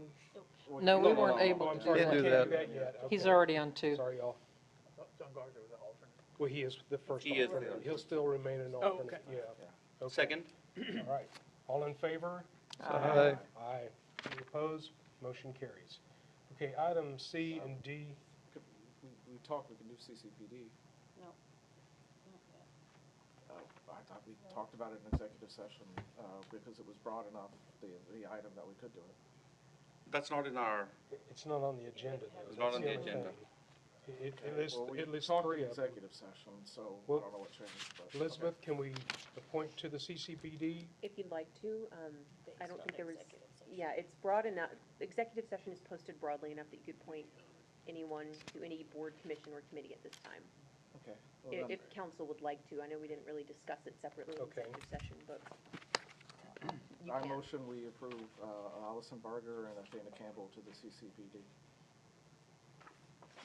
second. Okay, all in favor, say aye. Aye. Any opposed? Motion carries. Okay, very good. All right, next on the agenda is the reports and discussions. Item A is April department reports. Council, do y'all have any questions from the reports that were in your packet? So we're skipping these? Yeah, I'm sorry, we're skipping C and D because there's no action on those. All right, seeing none, item B. Item B is a discussion on city council meeting dates for June and July 2026. In the past, we've eliminated the second meeting in June and the first meeting in July to give everyone an option to take some vacation during the summer, both council and staff. Jason, do you have any comments on this? I would just suggest we at least have both meetings in June. And if you were to eliminate a meeting in July, it would be the first one. Just with the budget, going through the workshop, we're going to need you to take some action, at least I think. Give us clear direction so that if we go the de minimis rate route, which is approved in August, it gives us plenty of time to have open workshops for the budget. Sounds good. I think it'd be best for us to keep all 4 meetings in June, both the meetings in June and both meetings in July, because we got a lot on the plate. And things are a little crazy, so the more time we got, the better. Do we need 2 meetings in July or? No. The July meeting, the first Okay. one is July, would be July 6th. I think we kind of got to ask Jason what Yeah, we what are asked, the that's why needs we asked Jason by whether, staff I mean, or I feel like decisions. once we get through the CIP on June 8th, we would know if we need it. I think it's, do you want to keep the regularly scheduled first and third, second, fourth Mondays? But if it's there's no action, but we're going to have the CCPD, the RHDC, the TERS board, everybody's going to have to meet in July, approve their respective budgets. That can happen on the second meeting, it just may be a longer meeting. We'll have to have those other subcommittees meet in advance of the council meeting, which we can do that in one. Yeah, so I feel like if we just have the 2 in June and the second one in July, we're covered. But it's going to be a heavy. You feel burden. comfortable? I feel comfortable with that. Okay. That's the way it will go. Yeah, And you can always tell us if you need. Yeah, I think if after that June 8th meeting, if it's, hey, we need to, we might need to reconsider that. You If have we the get option. tight, we could have one of the other meetings on a different day. Yeah, I would like to do. Just come like in a- for that one meeting. a Saturday workshop or a day that works for everybody, before you vote on the budget, to kind of have a one-time run-through. Good idea to do that. That'd be like a 4 or 5 hour budget workshop. Okay. Okay. Well, that sounds good. So the first meeting in July will be canceled then. Okay? Okay. June 8th, June 22nd, July 20th. Yep. Nope. Nope.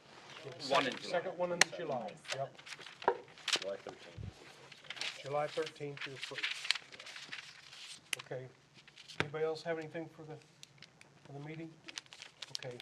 May get some rain tonight, so everybody stay safe, and no further business. This meeting is adjourned at 8:35. We don't do that anymore. Oh, I like it. It was unnecessary. I think we all agree on I that. had to rewrite this stuff just because the formatting from the software doesn't fit. All right. Yeah, so I don't know if she has to put her weapon to. So I had to pull all that stuff around. It's like, well, some of the. It's like before the. Yeah, so. It's the table. Updating the. What we can do, I think what's easier is, there's a format image in the system that allows us to write it. The problem is we can't give it to you to go edit. I mean, we can, it's a PDF, and then you could handwrite it, what changes you want, and then we would go back in, and it would be. I told her, I think I'll just come and sit down with her. Yeah, that's easy. Before meetings, you know, as long as we get the script. That youngest? Okay, Okay. sorry, I guess, Uh-huh. John Paxton won. I'm getting texts about